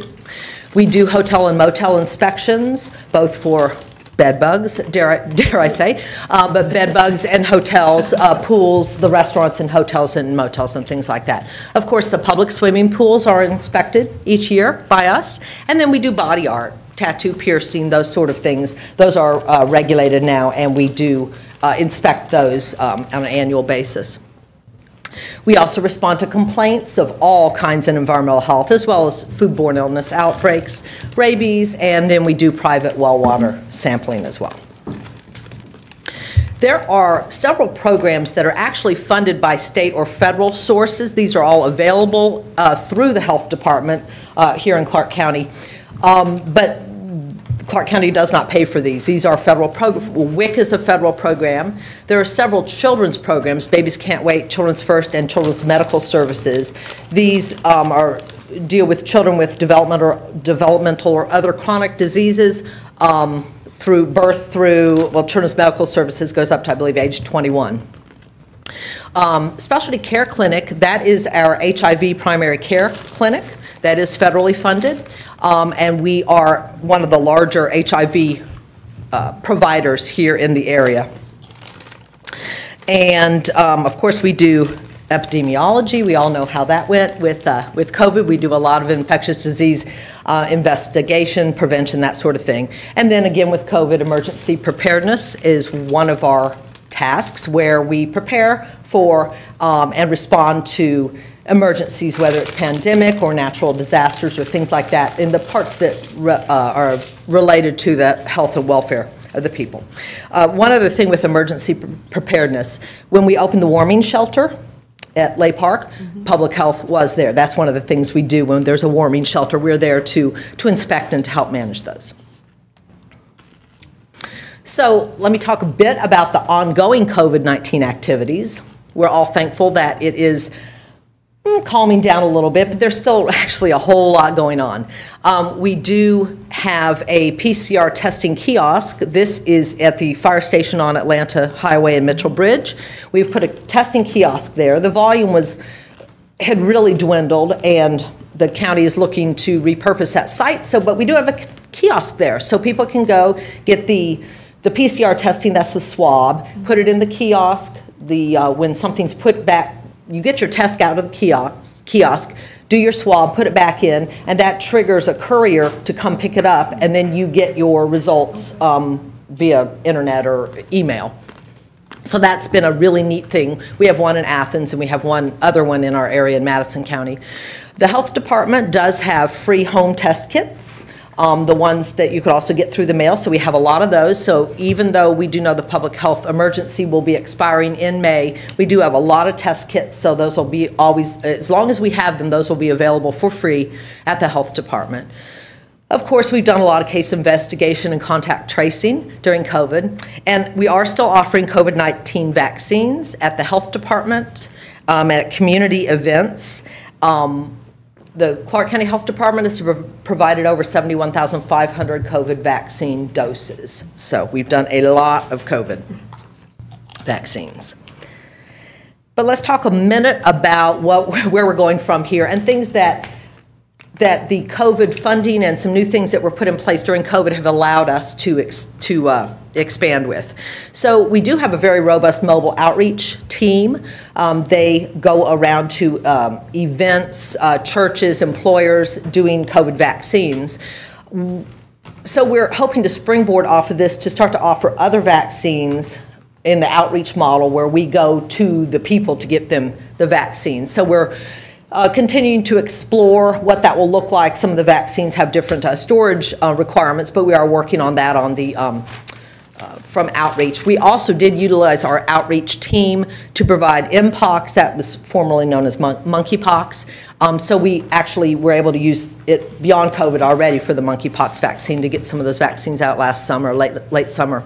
We also stood up a hotline during COVID, and so now we're actually utilizing that for all kinds of public health questions, and we get a lot, the environmental health, all kinds of questions about services of the health department, and we're able to help people with that hotline that we established with COVID. We're able to help people get any sort of services or connect them with the resources that they need or which department they need. So just to touch on some numbers, in 2022, we served 10,090 individuals, and that about 10% of the population, and that equates to almost 22,000 visits, appointments, visits with patients. We did inspect 616 food service establishments. We employ 181 people here in Clarke County. And we do have 6 sites that see patients, and that includes our 2 teen clinics. We have one next to each high school. And so, as you see in your packet, we are requesting flat funding. We have three major sources of funding at the health department. The state legislature gives money to the Department of Public Health, which comes down to us. Then we have county funding. And then we also bill where we can. We bill insurance, Medicare, Medicaid for services. And a lot of our services are on a sliding scale as well. So if you have insurance or a higher income, you may pay something at the time. So, and fees also include all the environmental health fees that we charge. So we are requesting flat funding. There have been salary increases that the state has passed through, but they have funded those. So that allows us to continue to try to keep our people at competitive salaries, but at really no cost to the county. The state picks those up. So, and that is the end of our brief presentation overview of public health. So, thank you. I'm happy to answer any questions. I just wanted to thank you for all the work you did, especially during COVID. That was trying. Do you get any funding from CCSD, Clarke County School District? We do not. Okay. No, we do. We take our outreach team out there and we will do vaccination events at the schools for back to school, or when we get to those times where where it's the deadline and some of the kids haven't gotten their vaccines yet. So we work with them very closely, and the school board does have representation on the Board of Health, but we do not receive direct funding. We try to work in collaboration with them to get the kids vaccinated. And teachers too, we vaccinate teachers. All right, thank you. Jesse. Yeah, thinking about the preventative healthcare work that y'all do, which is fantastic, and especially like the stigma around STIs and stuff. There's been a lot of progress made in HIV testing being available kind of everywhere, but getting like a full panel of STI testing is much more complicated. And my understanding is y'all do that, but that's $80, whereas just an HIV test is free. Is there anything that can be done to reduce the cost of that and or make that part of what happens at some of these mobile clinics? With respect to the mobile clinics, I'm not sure we have the facilities, shall we say, in a van to do a STI examination. I mean, that is a little more medically intensive, I would say. I think it's like it's a blood draw, right? Yeah. That's like sent off to a lab, right? Yeah. Some of them. Yeah. I have nurses here who would know more. Is it? Yeah, sometimes it includes an actual physical assessment of the area of concern, and so that would not be appropriate. The van is sometimes we need to look at the area. So yes, we can do some testing by blood draw and urine specimens, but a lot of times we need the assessment piece to be able to make a diagnosis. And we are, with respect to the fees, we are also, we're looking at that. The cost of the labs themselves are quite pricey, so we are looking at that, and we do waive it if someone has no ability to pay. Okay. But it's only waived if someone has no ability to pay and there's a reason that they're concerned they're infected, right? It's like the preventative sort of, the way like routine preventative HIV testing is that is free. The HIV testing, the tests are free, and we do that for free, yes. But a full STI workup, which includes lab work, we do. But the nurse has discretion to waive that as necessary. Okay. I will tell you the labs are like $300. So yeah. So we do try to get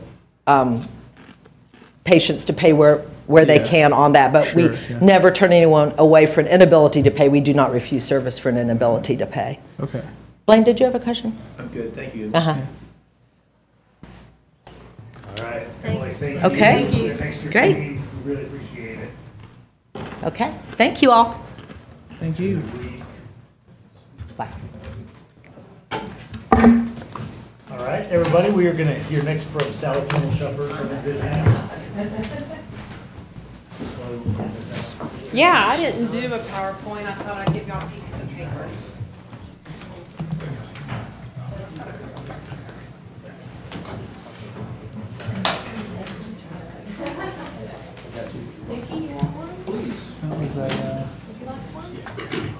That's the first time I've heard. That's the first time I've heard that anywhere, including the people who the people can still get it with Okay.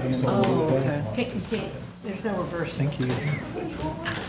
Look at this, spiral bound. Spiral down. Everybody got a piece of paper?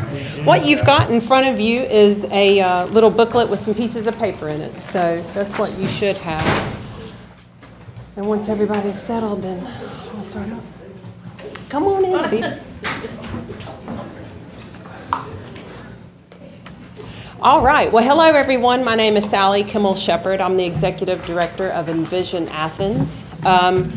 I'd like to say thank you to you all for your service to our community and to our city, and thank you for listening tonight.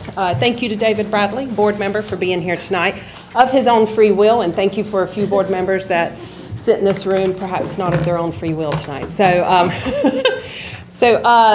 if you jump into this book, we've got some things in here, but we're not going to start so much with that. What I'm going to start with is the Envision Athens timeline, which is a piece of paper that's in there.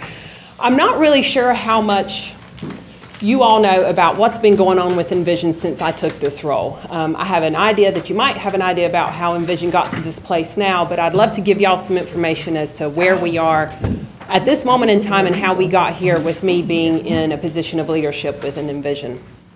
So within this timeline, I was hired April the 18th, came in from the Cottage Sexual Assault Center and Children's Advocacy Center, where I served for 15 years as their executive director. So I had a lot of experience in dealing with the community and with running a nonprofit. And so part of what I did first was set up an office. The person who had the job before me, Aaron, didn't have an office space. Aaron just kind of moved around the community and met with a lot of folks and did a lot of meetings, but did not have a home office. Well, I had a home office, but didn't have a space. And one of the requirements of me being hired was I needed an office because I'd spent so much time at home during the pandemic that I wanted to actually have an office space. And actually, I work much better from that space. So we literally had to set up a space, and Athens Housing Authority was so generous to offer me space in the first floor of Denny Tower. And that space was renovated, and I really enjoy working there. Dexter's had the opportunity to visit, and so has Mayor Gertz. Another part of when I started was meeting all the current board members. And you'll see on another piece of paper, the second piece of paper is our board members as it is today. And I think that that's really important because a lot of these individuals represent really important entities, agencies, companies that greatly contribute to Athens. And that is why they're on the Envision Athens board. So what was interesting for me is to turn from a board of individuals who really care about the cause. Not that these folks don't care about the cause, but they are here because of the place that they work, essentially. And those calls that they're tied to, except for a few of them that are considered community members who serve on the board of directors. So a big part of my job was to get to know the board of directors, my new bosses that I was getting ready to learn from. Not only what they expected of me as the executive director of a new nonprofit, but also what they had learned about what Envision does and the impact that Envision can make on the community, and how that ties to the actual work that they do as well in the community. So part of that was I was tasked to create a nonprofit to take over the fiscal responsibilities, because before it was held by Athens Housing Authority, and then to merge the work topics. So Envision was created in 2016-17. There were 14 work topics with a list of a lot of things for them to do. And one of the things that were tasked to me was to merge those work topics to make it more of a workable thing that can be done out in our community. I learned the culture of the agency, like where does Envision belong within, moving around Athens and all the entities that serve on our board of directors as well, and then how do I make Envision relevant to what's going on in Athens? How do I look into what the needs are in Athens and make sure that Envision can be a part of the conversation and help pull that conversation together? To do that, I had to meet with a lot of stakeholders in our community to gain a lot of history and direction of where to go next. I wanted to learn what work had already been done, what worked and what didn't work, kind of like a SWOT analysis to understand our strengths, weaknesses, opportunities, and threats of Envision. But really, in creating that SWOT analysis of Envision, I was creating a SWOT of Athens. Because the job of Envision is to go after those needs that Athens has and to try to work on solutions. So if you go on to the continuation of work, so even while I was doing these things for the prep for the work, there was still work being done because the previous version of Envision Athens, before I took my spot, had already established a whole lot of things in our community, and some of those things were continuing to happen even though there was a vacant position for a number of months in between where Aaron left and I was hired. A couple of those are listed here. There's Healthy Athens, which Healthy is for mental health and substance use disorder, pretty much behavioral health. We continue to have monthly meetings. Department of Public Health left, but they were amazing in continuing to have facilitating those monthly meetings. We did Narcan trainings in between that time frame, in between May and I would say the end of 2022. And what that meant is that we did free trainings downtown for bar owners and those who work at bars in case they come across someone who is incapacitated, possibly due to an overdose, maybe from fentanyl. So we did Narcan trainings for them and gave them free Narcan so that perhaps if that happens, then they hopefully will feel confident enough to administer Narcan to hopefully save a life. We did that in conjunction with the District Attorney's Office, Department of Public Health, Drug Free Athens, and Athens-Clarke County Police Department. Envision does nothing alone. We do everything in collaboration with a lot of other folks, and this is just one of those examples. We had a faith-based leadership conference on substance use disorder. This was a day-long conference that was in September. It was held at the First Baptist Church, which is an amazing collaborator of ours as well. And that was really cool to reach out to that specific population and help them gain an understanding in not only what substance use disorder is, but the resources that we have in our area for such. So if they come across someone who is in need, then they can offer that assistance to them. We would continue to have agency spotlight, learn from other agencies about what's going on. I learned so much about recovery centers. We have such amazing recovery centers in Athens, and I was amazed how many we have. Each one of them has a separate niche that they fix. And it's just amazing to watch them do their work because that's something I hadn't been exposed to in my previous work. And we learned about accountability courts. I learned that our accountability courts here, we have something to really be proud of. They are the best in the state. And so that was really cool. Abundance Athens focuses on food insecurity. And so the previous version of Envision, I'll just refer to it, before I got here, the Marigold Collective was a part of what Envision put together. And the Marigold Collective is, in Winterville, it's the Marigold Market, which is their farmers market they have most Saturdays in Winterville, but also that feeds into the food hub. The food hub is where they take the leftover food that farmers have, they buy it at a super discounted price, and then hook up with those who distribute food either at a discounted price or free to those who are hungry on the east side of Athens. And so that's really cool that that happens. And then they're working on the culinary kitchen. Where Envision continued with this is that I had 2 interns that offered support to the Marigold Collective during the fall of 2022, mostly with social media marketing and volunteer recruitment. And also then I joined the East Athens meetings that are facilitated by Commissioner Taylor and got to learn a lot about the needs of East Athens and continue to join those meetings with her in the group that runs those meetings, which is a piece of that is tied to food security. Educate Athens focuses on workforce development, and something that was started before my time, but I'm so proud that continues to happen, is second chance employment. These meetings happen monthly. They're in conjunction with the Athens-Clarke County Economic Development Office and also with probation. Those are the core members, also the chamber. But we have a large group of folks who meet monthly, and we talk specifically about how we in Athens can move forward progress in developing opportunities for folks who have a justice system history to make sure that they have the opportunity to have gainful employment, to hopefully feel like they are a successful citizen in Athens-Clarke County. And then a bit of that is education on tax benefits. Something that we've learned is a lot of employers to understand that there are some tax benefits that they can have if they have second chance employment within where they employ folks. And then I got to do the inner city visit with the chamber in August, which was really cool to see how Tuscaloosa and Birmingham, Alabama do some stuff. And I'm sure that we'll be borrowing some pieces or adapting some pieces from that trip as we move forward. The bigger document that I have here in front of you, the spiral document, that is the final version of our action plan. And that brings me to the third section of this Envision Athens timeline, where we started our strategic planning process. So I told you that the board tasked me with taking these 14 work topics, condensing them into 4 or 5 work topics. And so I did that through talking to a whole lot of folks, but it got more rigorous than that. So in July, the board voted to begin the process for the updated action plan, and we started with 4 work topics at that time.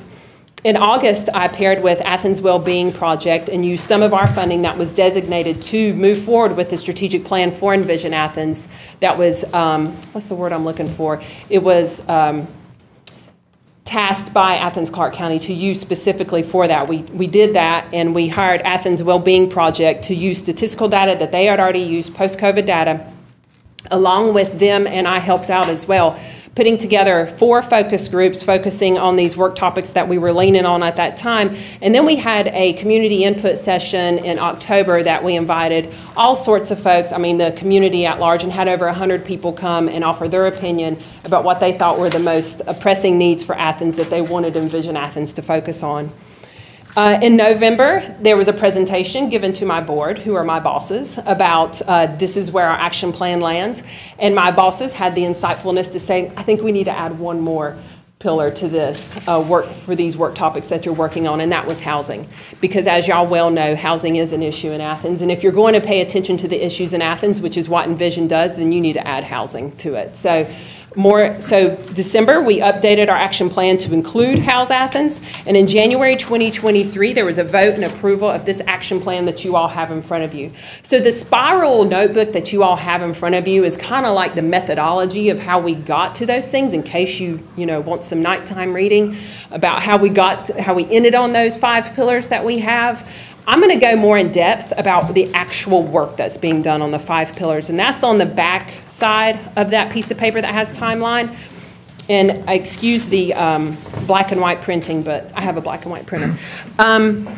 So if you start with abundance, Athens, so these are the 5 pillars listed out. We have abundance, healthy, educate, house, and create.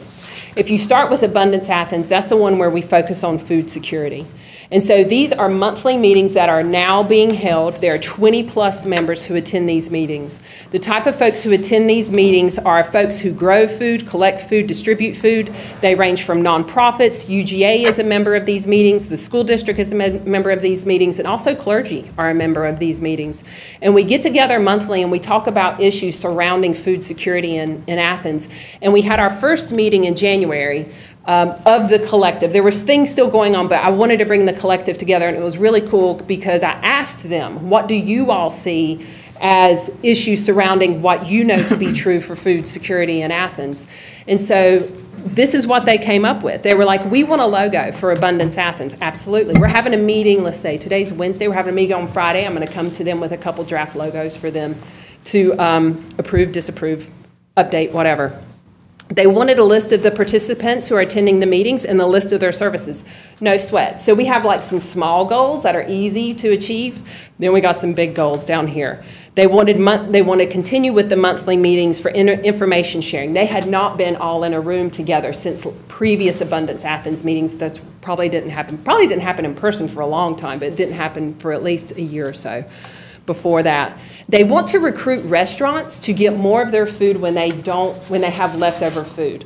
Some folks who are collecting food in Athens are just going up to, say, Barbaritos and seeing them dump out cases and cases of rice. And then they say, hey, can I take that from you? And then they run off with it and go give it to folks who are food insecure. Well, we would like to help out and have some sort of memorandum of understanding, help them understand that they can give that food away and that's okay, and be more organized about it. There are restaurants that do that for sure, but there's a number of them that don't. So that's one of our, not long-term, but middle-term goals. The long-term one is a real-time online database. Now, there are places where you can find where you can go get free food, but for you to wake up on Tuesday and be like, food insecure today, where is a place that is, and it lists as, oh, you go to Fowler Drive Elementary School, you can catch this bus, get there by this time. They have food for you from 11 a.m. until 2 p.m. and then you can craft your day around it. Because the issue with being food insecure, like there's a lot of places that you can get free food around here, but then knowing exactly where to go and timing it just right, and the transportation stuff, plus you may have work, children, all that stuff going on as well. So really offering as much opportunity as possible for people to feed themselves. They want to have quarterly food and resource events. We're going to assist with the 1,000 Meals Project, which is an East Athens event that's happening quarterly, and then coordinate leftover pickup. That's something new that they came up with at the last meeting. They're like, I see where there's lots of leftovers, but there's some places that aren't getting picked, or there's some places that they're giving the same types of foods to people, because we not only want people to eat, but we want them to eat healthy so their brains can grow properly and their bodies can grow properly the way it's meant to, not just to have food in their mouth. And then the coordination of summer feeding programs. There are things out there, but it takes a lot of people to get together to figure out how to do this the right way, and are there any gaps?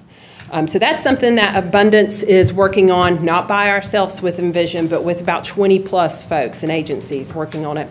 Healthy Athens is my, I wouldn't say my favorite, but it's the one that kept going through the transition from me stepping into this. There are 140 folks who are part of the Healthy Athens team, and they're focusing on mental health and substance use disorder. We meet monthly in person and also virtual as well. The members of this are vast. It's the recovery centers, mental health centers, Advantage is part of it, the Department of Public Health is part of it. The school system, Athens-Clarke County Police Department, both of the hospitals are part of it. UGA and clergy are part of it as well. Some of the things that we do within those meetings is offer agency spotlights. Like in March, we're having the dude that's in charge of Laurelwood come, which is where folks are sometimes sent to when they're having a mental health crisis. We want to learn more about it. If we choose to send our clients there, what is that going to look like? And that's for like overnight stays. Narcan trainings.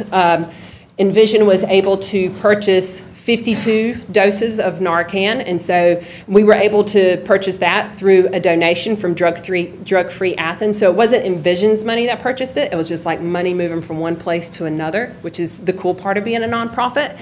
And so we're going to do Narcan trainings out into the community where the most vulnerable populations are. Like we already hit downtown, but there's other vulnerable populations. We use data from Athens-Clarke County Police Department and the Department of Public Health to figure out where those places are, to provide that free training, and then hand off Narcan to the folks who receive the training. We're also working on train the trainers, so we want to train people to be able to train folks about how to use Narcan. It's not really that difficult to figure out, and luckily you can't really hurt anybody if you give them Narcan and they don't necessarily need it. So we're looking forward to doing that as well. Something super cool that we're working on is a support group for caregivers of those who have substance use disorder. So what that means is, like, let's say there's someone that you love in your family or something like that. They're struggling with substance use disorder. Maybe they're not ready for recovery yet. We want to offer a support group for those folks to get together to have support from each other, because substance use disorder just doesn't affect the individual. It affects the family unit. It affects our society, affects our community. And so we're looking for a holistic approach on services for folks with substance use disorder. That include their families. There's a mentorship program that we're working on with the Clarke County School District, and what that would be is where children who have been identified of having possible substance use disorder be paired with someone who could offer peer support, because sometimes an adult who just comes in and says, hey, don't do drugs, they are not going to listen to me perhaps, but they might listen to someone who has been down that road before. Community-wide substance use training and resource fair, we're working on that for September 2023. We're going to expand it past the faith-based leadership here in Athens. We're going to be facilitating a space for networking, and I'll give you one example of that. Like the last Healthy Athens meeting we had, a representative from Department of Public Health was able to make a connection with our coroner here, and so that they are able to get additional data for who the coroner comes across who has overdosed and then passed away, to additional data about what is really happening in Clarke County with overdose deaths. Sally, I apologize. We do find ourselves running a little bit behind. You might want to highlight one or two. Okay, got it. And so something else, y'all have got that list there, but Educate Athens is workforce development, and so those meetings meet monthly as well. Like I focused on that Second Chance Employment meets monthly for sure. Our members are listed there for you. Chamber is a huge member for us that we work really close with. Also the Clarke County School District, nonprofit. UGA, I want to point out that UGA is a member of all of our committees or our pillars that we work on. So we have a large collaboration with UGA as well. And then House Athens, something that we're doing there is creating quarterly events like town halls to inform the public about all sorts of different things to do with housing. I would love to have any sort of recommendations from you all about something that you would like for an agency like Envision to talk about at a town hall. As we're putting that together, the first one's going to be on Monday next week, where we're going to have some lawyers from the UGA Law School to come and talk about renters' rights and what to do if you're facing an eviction and things like that. Then we're following that up with a free pop-up clinic with attorneys who are going to offer real-time help for folks on that Saturday at the library. Create Athens is Arts and Culture, and that one's super cool. I'm meeting with folks about that right now. And you've got a list of the, like, it's just amazing, because today I met with 2 people that focused around arts and culture, and our list is growing and growing of all the cool things that we could do. But an example is that I can add on to this list right here is education to the public about the process of how we get to public art. Like, what's the process that folks go through when they decide what public art is? And then how can we get more artists involved in giving or registering to do their, like, applying to give their public art to Athens and things like that. So we're looking for creative ways to do that. So this is our pillars in a nutshell. There's more detail here for you for sure, for you to have an idea about what we're doing. What I really wanted to hone down is that Envision is really unique in our mission because it evolves with the needs of Athens, and our ambiguity in Envision is our strength, and it makes Envision malleable to fit what Athens' needs are to community and economic development. And so Envision tackles gap issues that are not one person's or one agency's responsibility, as you can see by the goals set forth with the 5 pillars. So yeah, that's my spiel on Envision. What sort of questions do you all have? She's thorough. Jesse. I'll throw one out there. I'll send the rest by email. But, you know, the event you all had in October, that was kind of like the relaunch of Envision with the Athens Wellbeing Project 2.0. There was a lot of really great data presented there, good discourse. Could you just clarify, you know, briefly, kind of, you think of a Venn diagram between Wellbeing Project and Vision moving forward, like where are y'all overlapping, where are y'all distinct? With that particular event, Athens Wellbeing Project was paid to help us get to the part where we landed on what we landed on for the pillars and what the needs are for Athens, because Envision doesn't have the capability to survey mass large groups of people or do focus groups and then compile that data into something like this. Moving forward, it depends. It depends where Envision and Athens Wellbeing Project will intersect in the future. That really is up to the board and what the needs are, and the board would need to move forward with a vote saying, let's collaborate again with Athens Wellbeing Project. I mean, I talk with Grace, I don't know, every 2 weeks, because there's something that flows between, like she'll have the data and then we do the thing, or we move people forward to the thing that the data shows. So we flow back and forth to each other, but there's also other statistical data points here in Athens as well that also point Envision in the direction that we need to go in. So it's unclear. Yeah. Well, given that it's unclear, do you have a sense of what you think would be an ideal arrangement moving forward? Okay, if Sally could get what she wants, if Envision could get what we want, then we would move in tandem. If there was something, I would love to use Athens Wellbeing Project annually, or at least every other year, to do a rigorous survey of our community again to get that detailed data about what are our needs, and then that points Envision in the direction that they need to go in. That's what I hope will happen. And we're in 2023 and 2024 to do this all over again, because Envision, the needs of Athens will change, and then Envision can adapt to those needs, but we need the data to show us where to go. Sally, I appreciate you That's doing it. so much work. Cool. Gathering together these folks, because Yeah. invariably we've all had the experience, I think, career long, that people are doing very caring things, but not have the conversations around how important it is to collaborate. Yeah. Appreciate Yeah, it. I appreciate y'all's time. Thanks. Thank you. Yeah. David, good to see you. All right, everyone, we've got director and staff from Athens-Clarke County Library. And so, Valerie, come on up and introduce us to your team.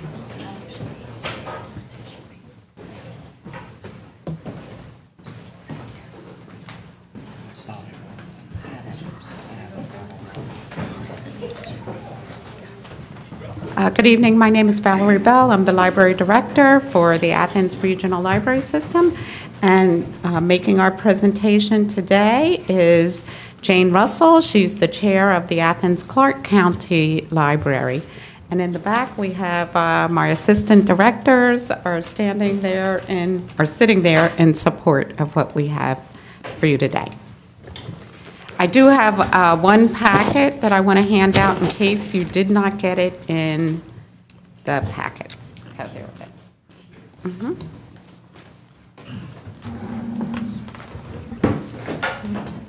Whoops. Did I just unplug something? Tripping hazard? I'll just kick it. No, it's this cord right here. Is that a problem? I don't know. Connected to the Okay. laptops. Oh, thank you. If you don't have a PowerPoint, I'll guess it's. Here's my PowerPoint right here. We're with you. Good evening. Thank you for having us here. Again, my name is Jane Russell. I have the privilege of chairing the Board of Trustees right now for the Athens-Clarke County Library. You've got our request summary. I'd like to walk you through first the strategic plan that we just completed, and it's good for the next 3 years. Had a really terrific meeting. I think it was the October meeting, if I'm not mistaken, where the staff and the board actually were quite involved for almost, 45 minutes talking about the mission and goals for the strategic plan, and it was one of the most engaging sessions I've been involved in a long time. It was wonderful to see that sharing.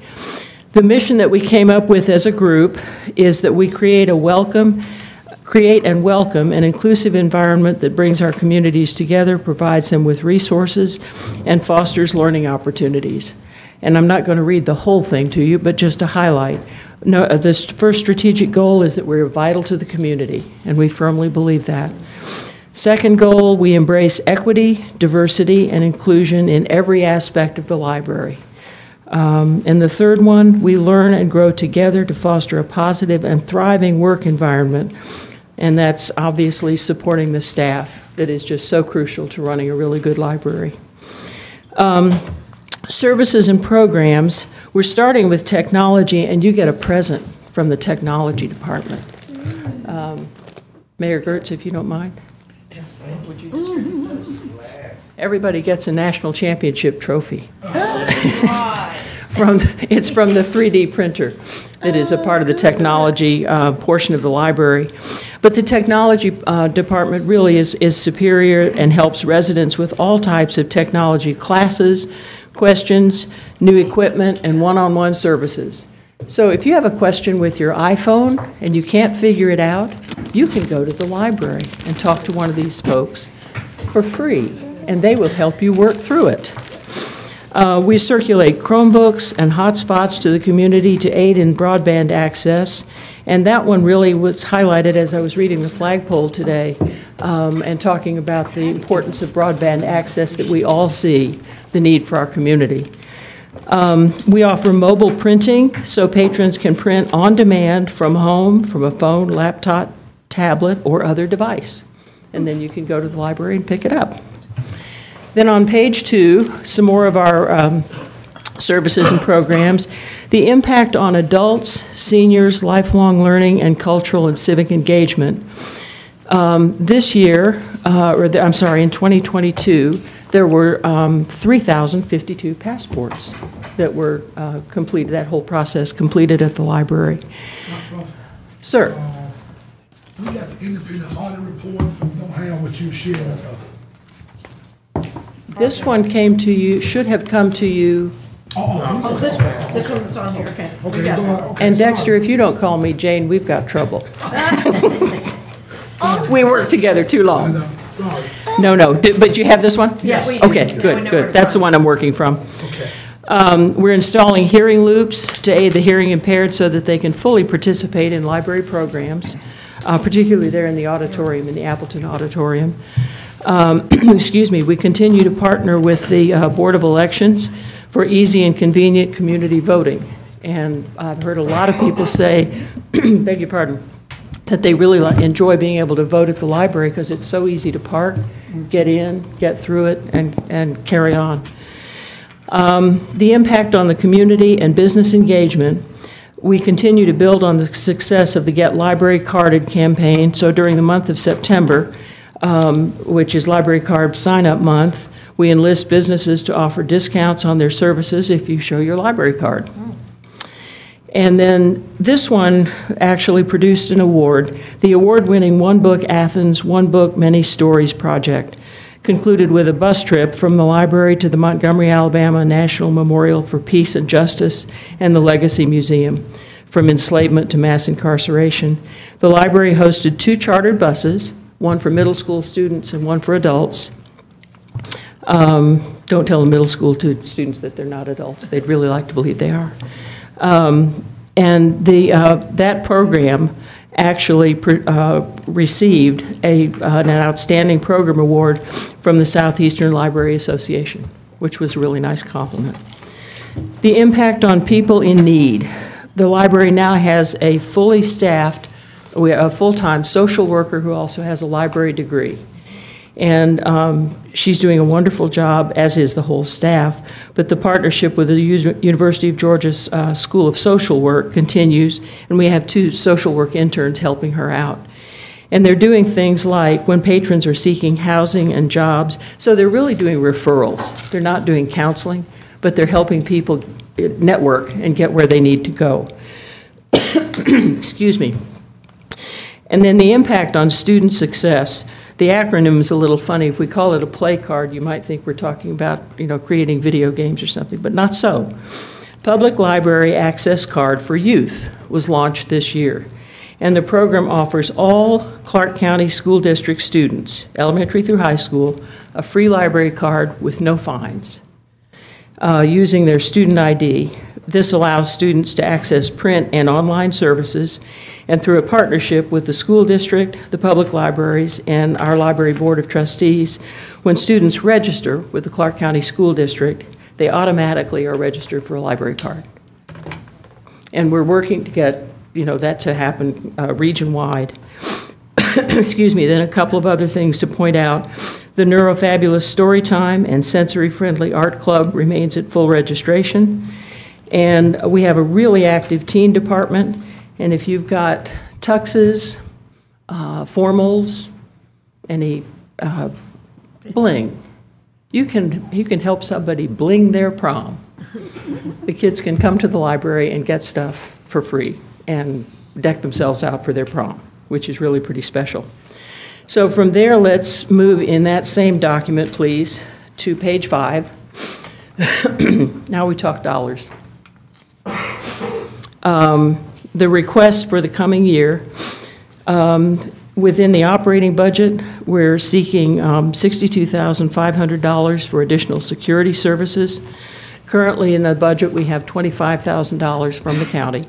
And to get us to full coverage, which we firmly believe we need, our request is for $25 per hour, and we've looked at what other agencies are paying, and that's kind of in the middle. Excuse me. That would cover 70 hours a week, which is the amount of time the library is open, for 50 weeks a year, and that's taking into account when the library is closed for holidays. Jane, which document are you looking at now? This is the one that Mr. Fisher didn't think he had. This one? What page is it, though? I think Independent agencies. Page 5? Agency PDF. Yes, it's on the computer. Yeah, no, I'm on the computer looking at it, but ours are all linked together. So could you just show me the picture page? It's Form 3, Justification of Request for the budget level. Okay. Does that help? Try page 27. Okay, we skipped a couple of pages there. 126. Okay, got it. Thank you, Okay. colleagues. Sorry. So we're at a good place there? Yeah. Okay. Then the second portion is related to salaries and wages. The Board of Commission did ask that the library provide a salary scale with our budget request this year, and that is at the end of this document. It's the last 4 pages. Excuse me, so you'll see the breakdown of the total that we're requesting, and the total is $231,714.19. And again, you see the breakdown there in terms of degreed librarians, information technology staff, and a lot of this is to get it up to market rate, so that if, especially if someone retires, you got to be able to bring people in at the appropriate rate. And then there are salary adjustments, again, based on market increases. And then the last portion is a 4% increase staff-wide. Okay? Thank you. Thank you. Sure. We've got a cadre of folks to answer any questions that you have. Thanks very much for your time. I guess one thing that just stuck out to me is the line item. It's on our page 26. I don't know what page that is for you, but it's Form 2 financials.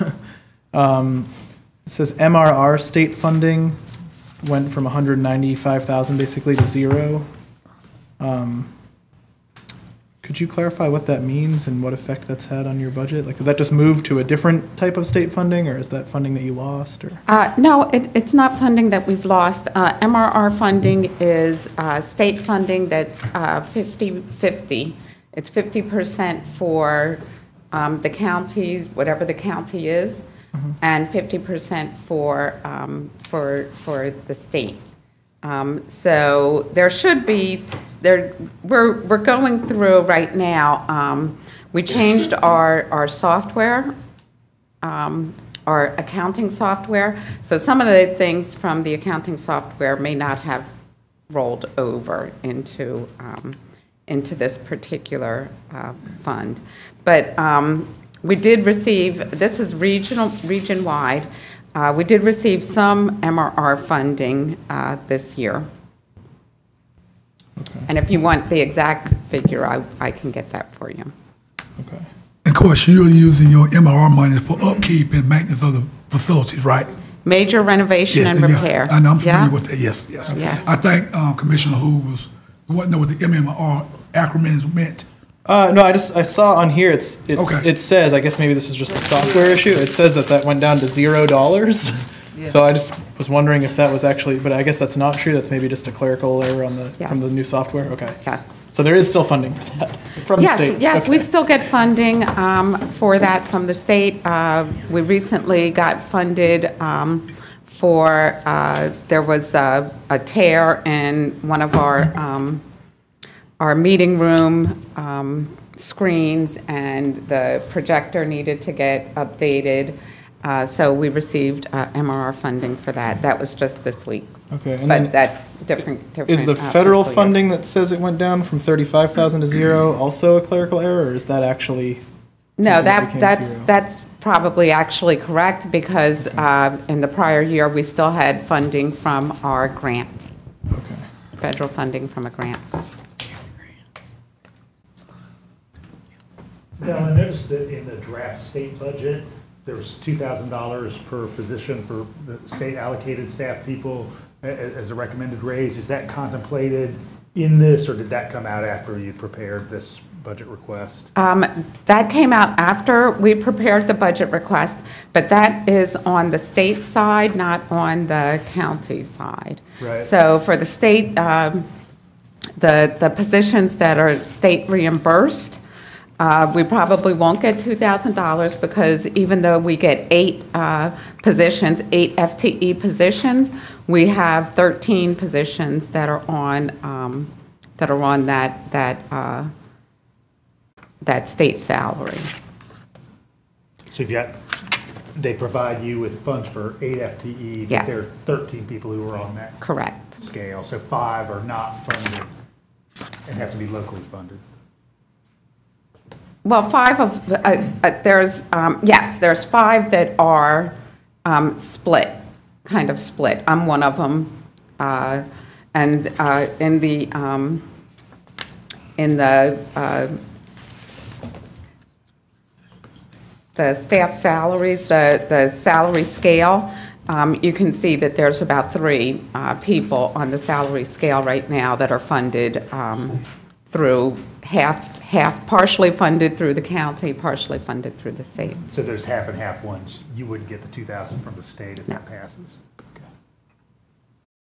Patrick? Yes, thank you. Just a question about the ACCL fines, and I'm on this little sheet here. I know I contributed. I probably did. I pray I paid my fines. If I didn't, you know where to find me. If someone, because y'all provide an excellent resource for our community, if someone is not able to pay, are there any options for those individuals? We work with everybody to try and get their fines down. It's really important for us that people are using the library. It's interesting that you asked that, because with the play card, I still call it a play card, the board of trustees waived all of the students' fines. So they came into it without any fines. That's for all of the students in Clarke County. They waived all of their fines, and they will no longer be accruing fines. It's a national trend right now that libraries go fine-free, so that there are no fines ever for anybody's card. We're dipping our toe in that little water with the play cards, but you can see that it is still part of our revenues. But nationwide, what people are finding, library systems across the nation are finding, is that when you go fine-free, actually your use goes up. Your use goes up. People still bring back their books, and they bring them back, and so you don't have the lost cards or the lost fees that you would normally have. So there's been a lot of positive repercussions, I guess, for going fine-free. It's something that I would love for us to do. Interesting. Thank you. Thank you for all you do in the library, and we're very excited on the east side as we prepare for that east side library. I'm looking, I scroll down to the pay structure, and I haven't had time to read through this, but this is page 33 of the whole document we have, but it shows a current pay structure. Mm-hmm. And then and many of those, I guess, on the current minimum and maximum, mm-hmm. Are those then starting salary, and are those minimum and maximum starting salaries, or is that the breadth of the salaries for people in those positions? Those are the minimum and maximum.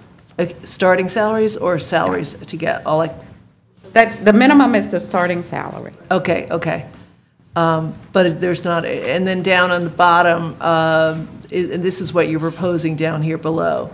And yes. So this is where the cost differences add up to the increase in salary that you're asking for. Yes. Is that correct? That's correct. So again, down here on these minimum and maximum, these are, how would this affect someone who's already working as a library assistant? Okay, so the library assistants. I just picked that as an example. It's fine. Some of them went up when we did this pay structure after the generosity of this commission last year, raising the minimum, the base minimum, to $15 an hour. That caused a little bit of wage compression for some people as they went up. So, for instance, the paid interns and the library assistants would just get the 4% increase. Everybody would get the 4% increase. The only other ones that we're asking for are listed out there, and the reasons why. And that's our professional librarians, our IT department, because our IT department is crucial. Yeah. It's almost scary to think of what would happen if our IT department retired or left us. And so we would need that amount of money to try and hire, comparable. I can't even say that because our IT department is so excellent, above and beyond. But that was one of them for the IT department, the librarians, and the salary scale. On that IT, help desk where you can get questions on your iPhone, because I have a lot of people I know my age and older asking me as an IT person that I'm not. But can people call in on that? Yes. Or they can call in. So Yes, and there's something that we call Book It that I love. I absolutely love it. And you can get it for genealogy, you can get it for reference, and you can get it for computers. And you just call up and make an appointment. It's like an appointment with an expert. Well, I'll have to discover that. I love the e-books, audiobooks, and e-books. So maybe this coming year I'll learn about those services more. Thank you. Yes, thank you. We're hoping to get streaming at some point. Nice. So, but that's I guess in the future budget. Any other questions for Jane or Val or Thank library staff? We appreciate the work. Thank you all for everything that you do for us. Thank you. Thank you. Thanks very much. All right, we have one-man stand. Before we take off into the night, so we've got the Oconee River Greenway Commission.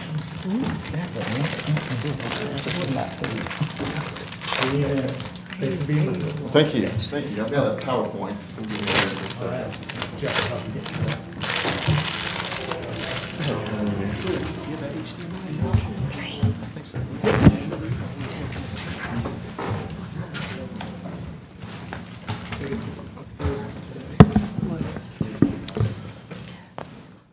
I mean, I think everybody got them. I don't know what else to do with the Yeah, rest they did of them. across, yeah. You bring them to staff. Give We them all staff. have them. We put them out there already for our people on this side. We take care of each other. It's on our You see card what of it is, don't you? expected activities and interactions, right? Support. Sharing swag, number 11. Oh.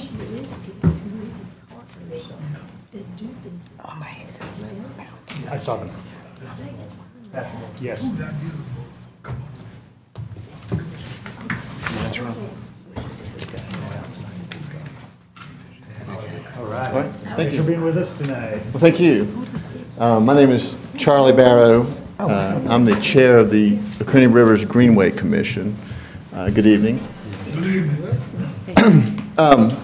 So, the Greenway Commission was created in 1992 by ordinance, and it was charged and made responsible for developing the plan for a river-oriented greenway system and related greenway trails throughout Athens-Clarke County.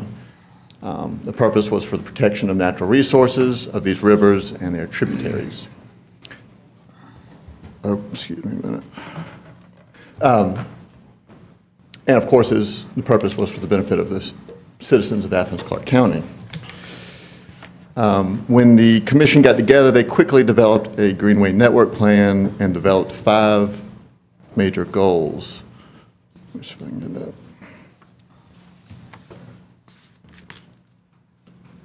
Excuse me a minute.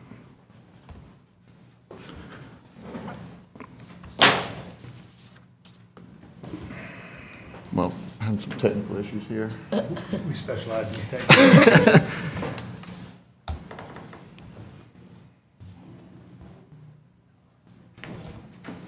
There we go. Okay. So there are 5 major goals: conservation and preservation, education, health and well-being, recreation, and transportation.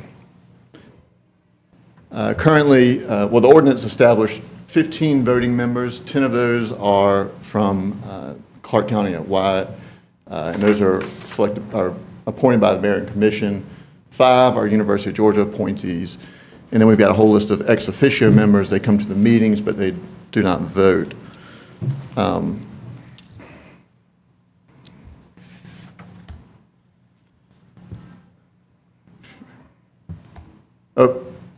excuse me. Jumped ahead.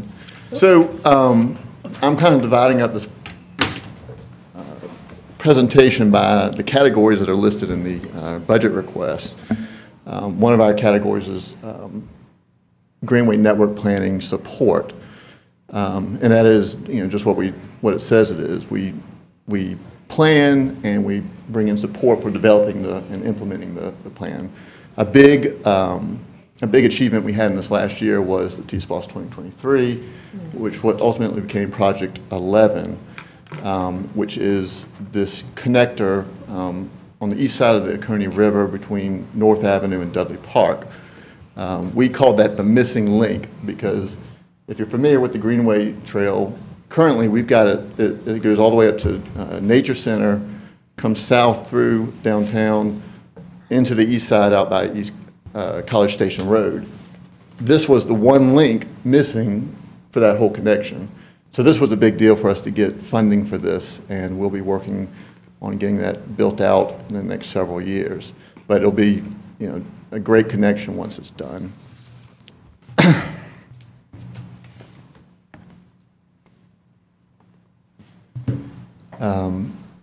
Going forward, we've looked into the bipartisan infrastructure bill that was passed recently. They've got a program called the Reconnecting Communities Pilot Program, and that's a grant that is available and dedicated to reconnecting communities that have been cut off by transportation infrastructure.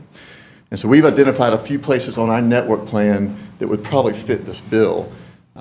So, for example, there's a community in Athens that's been cut in half by the loop, and we've got a connection to join those communities back together. In theory, the government would provide money for this. So we're going to be pursuing this grant this year, hopefully with some success.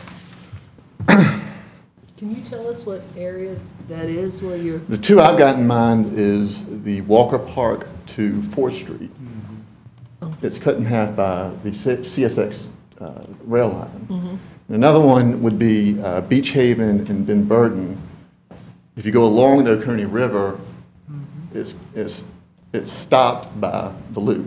So that's on our network plan, but there would be a connection. So those are the two I think would fit, and they'd be great links if we can get that accomplished. Those are both great links. Yes. I love that 4th Street to walk.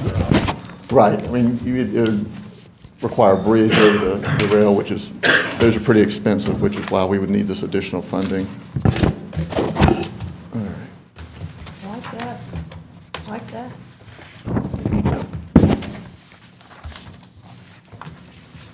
Greenway improvement and management support. Again, that's sort of what it sounds like. We're involved in improving what already exists on the Greenway and helping to management. We were involved in supporting the Georgia Outdoor Stewardship Program grant. I think Sustainability Office won that, the GOFS grant, to improve Dudley Park. It entails restoring the natural ecology of the area, restoring the river system, and some other amenities that they're adding. You can't really, it's kind of a small map, you can't see it all, but we contributed financially to this and as well with manpower. And that's been an ongoing project. It's still moving forward. Public information and interpretation support. So Ross Hinkle, who is one of our commissioners, is going to be leading a team this year to create a nature guide along the Greenway. It's going to consist of a series of signs that are going to focus on unique ecological system, interesting vegetation, and landscape features. This is just an example of the type of sign we'd want to put up. This is not our Greenway, but you would walk along, and if they've identified something that is worth reading about, you could stop and read it. And we're going to have these QR codes, so if you've got your phone, you can get additional information that way. So we're excited about this, and we've already got partners at UGA that are some from the Odom School that are really interested in helping us out with this.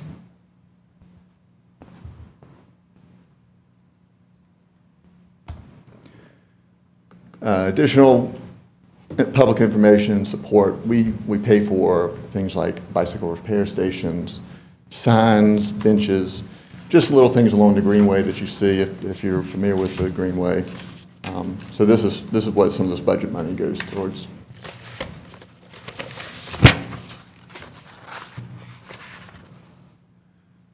We also like to table at public events.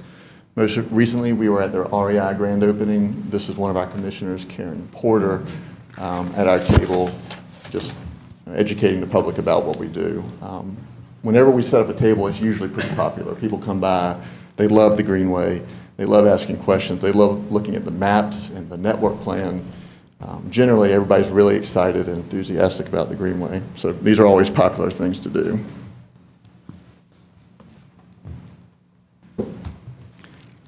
We also have partnerships with other organizations that support our mission. So, for example, we always work with the Firefly Trail, Rivers Alive, UOWN, which is the Upper Oconee Watershed Network, ACC Green Life, any kind of organization locally that supports our mission, we usually work with, and we sponsor events that they hold. This was, I think, Rivers Alive from last year. I think that's a UGA group that helped clean up portions of the river.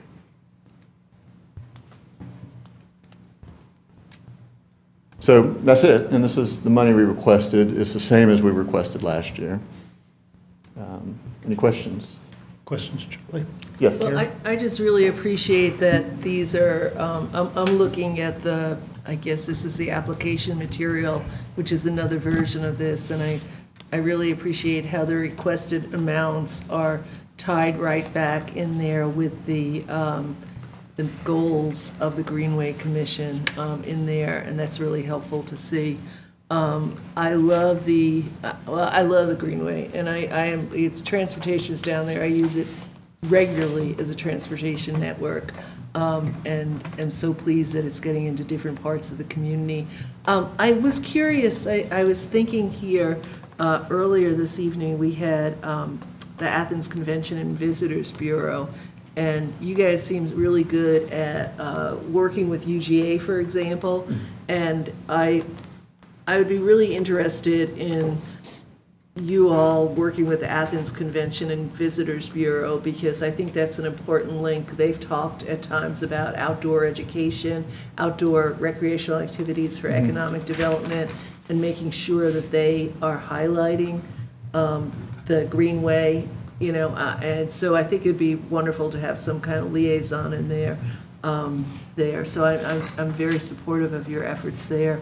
I really like a little pet thing is the benches. I'm really having spent time with my mother when she was quite elderly and would like to go on paved ways. Having a bench is wonderful, and I know there aren't that many at all on the Greenway. They're very sporadic, and so I have to remember when I update my will to put in some money for Greenway bench. But I think that actually, that might be, there's a lot of older people with gray hair who are interested in the Greenway, and it might be interesting to get some sort of program like that going.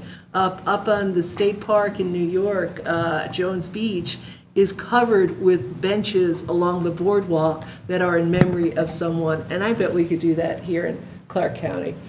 We would welcome that. Get Absolutely. me up, call me up. I'll I can be the sample person. Okay. Okay. Jesse?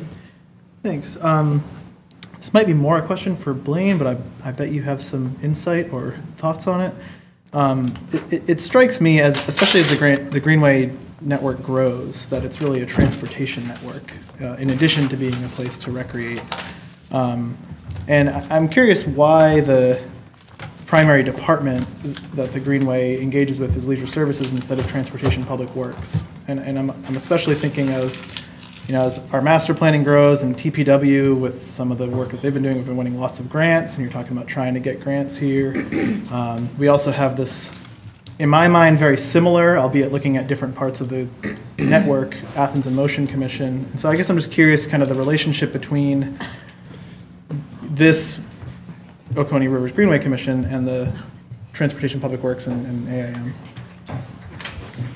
Well, what I would offer to you, and I wasn't here when it first started, there's two different departments that are actually maintaining the trails. One is Central Services and the other is Leisure Services. And I think as it started out, these were, the greenways themselves, and my understanding, the Greenways Commission is more than just about trails, you know, it's about this very special areas in our county. I don't know how, I can ask Kent, he'll certainly should know, having been here 37 years, but I think it started off as sort of an amenity that's turning into transportation. Yeah, I guess what strikes me is like it makes sense back in 1992, I think you said it was, right? Yes, that, yes. You know, there was not the network there is now. There was not the endeavor that we've made many strides in committing to how we're reimagining our transportation network. And I just wonder if it makes sense to, from like a helicopter master planning level, have the work of this commission align with broader TPW goals, even though there's obviously an additional sort of recreational element that you all are emphasizing. And conservation is also a big portion of this. So, I mean, we're all about restoring river, riparian zones, and keeping a clean river. So that may be one of the reasons where in leisure services, you know, the way it functions within the government, I can't really speak well to. Well, I would say that these are in effect linear parks that have been created. Now, they're not formally designated as parks in some cases, so I think that's probably how it ended up in leisure services. Good, fine. No problem. Good, Allison. And it is exactly what you were talking about. So we have a Jerry Neesmith Memorial bench right there under the flats, and there's also one at Ben Burton. And I was wondering just how robust that communication is, you know, for people to be purchasing or donating the money for you guys to have the increase, but we don't have to wait till you die, Carol. Right, I know And we can so have long this from now. happening ahead of that.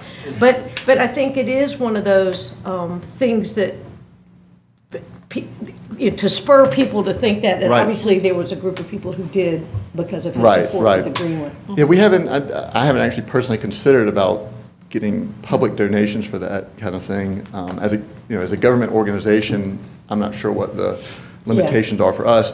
There is the Friends of the Greenway group, which is a nonprofit that may be more appropriate to advocate for that kind of thing. Right. Or they would be, a fundraiser could be, but yeah, so there's the delineation. But absolutely. I mean, and that's only been the last couple of years, right?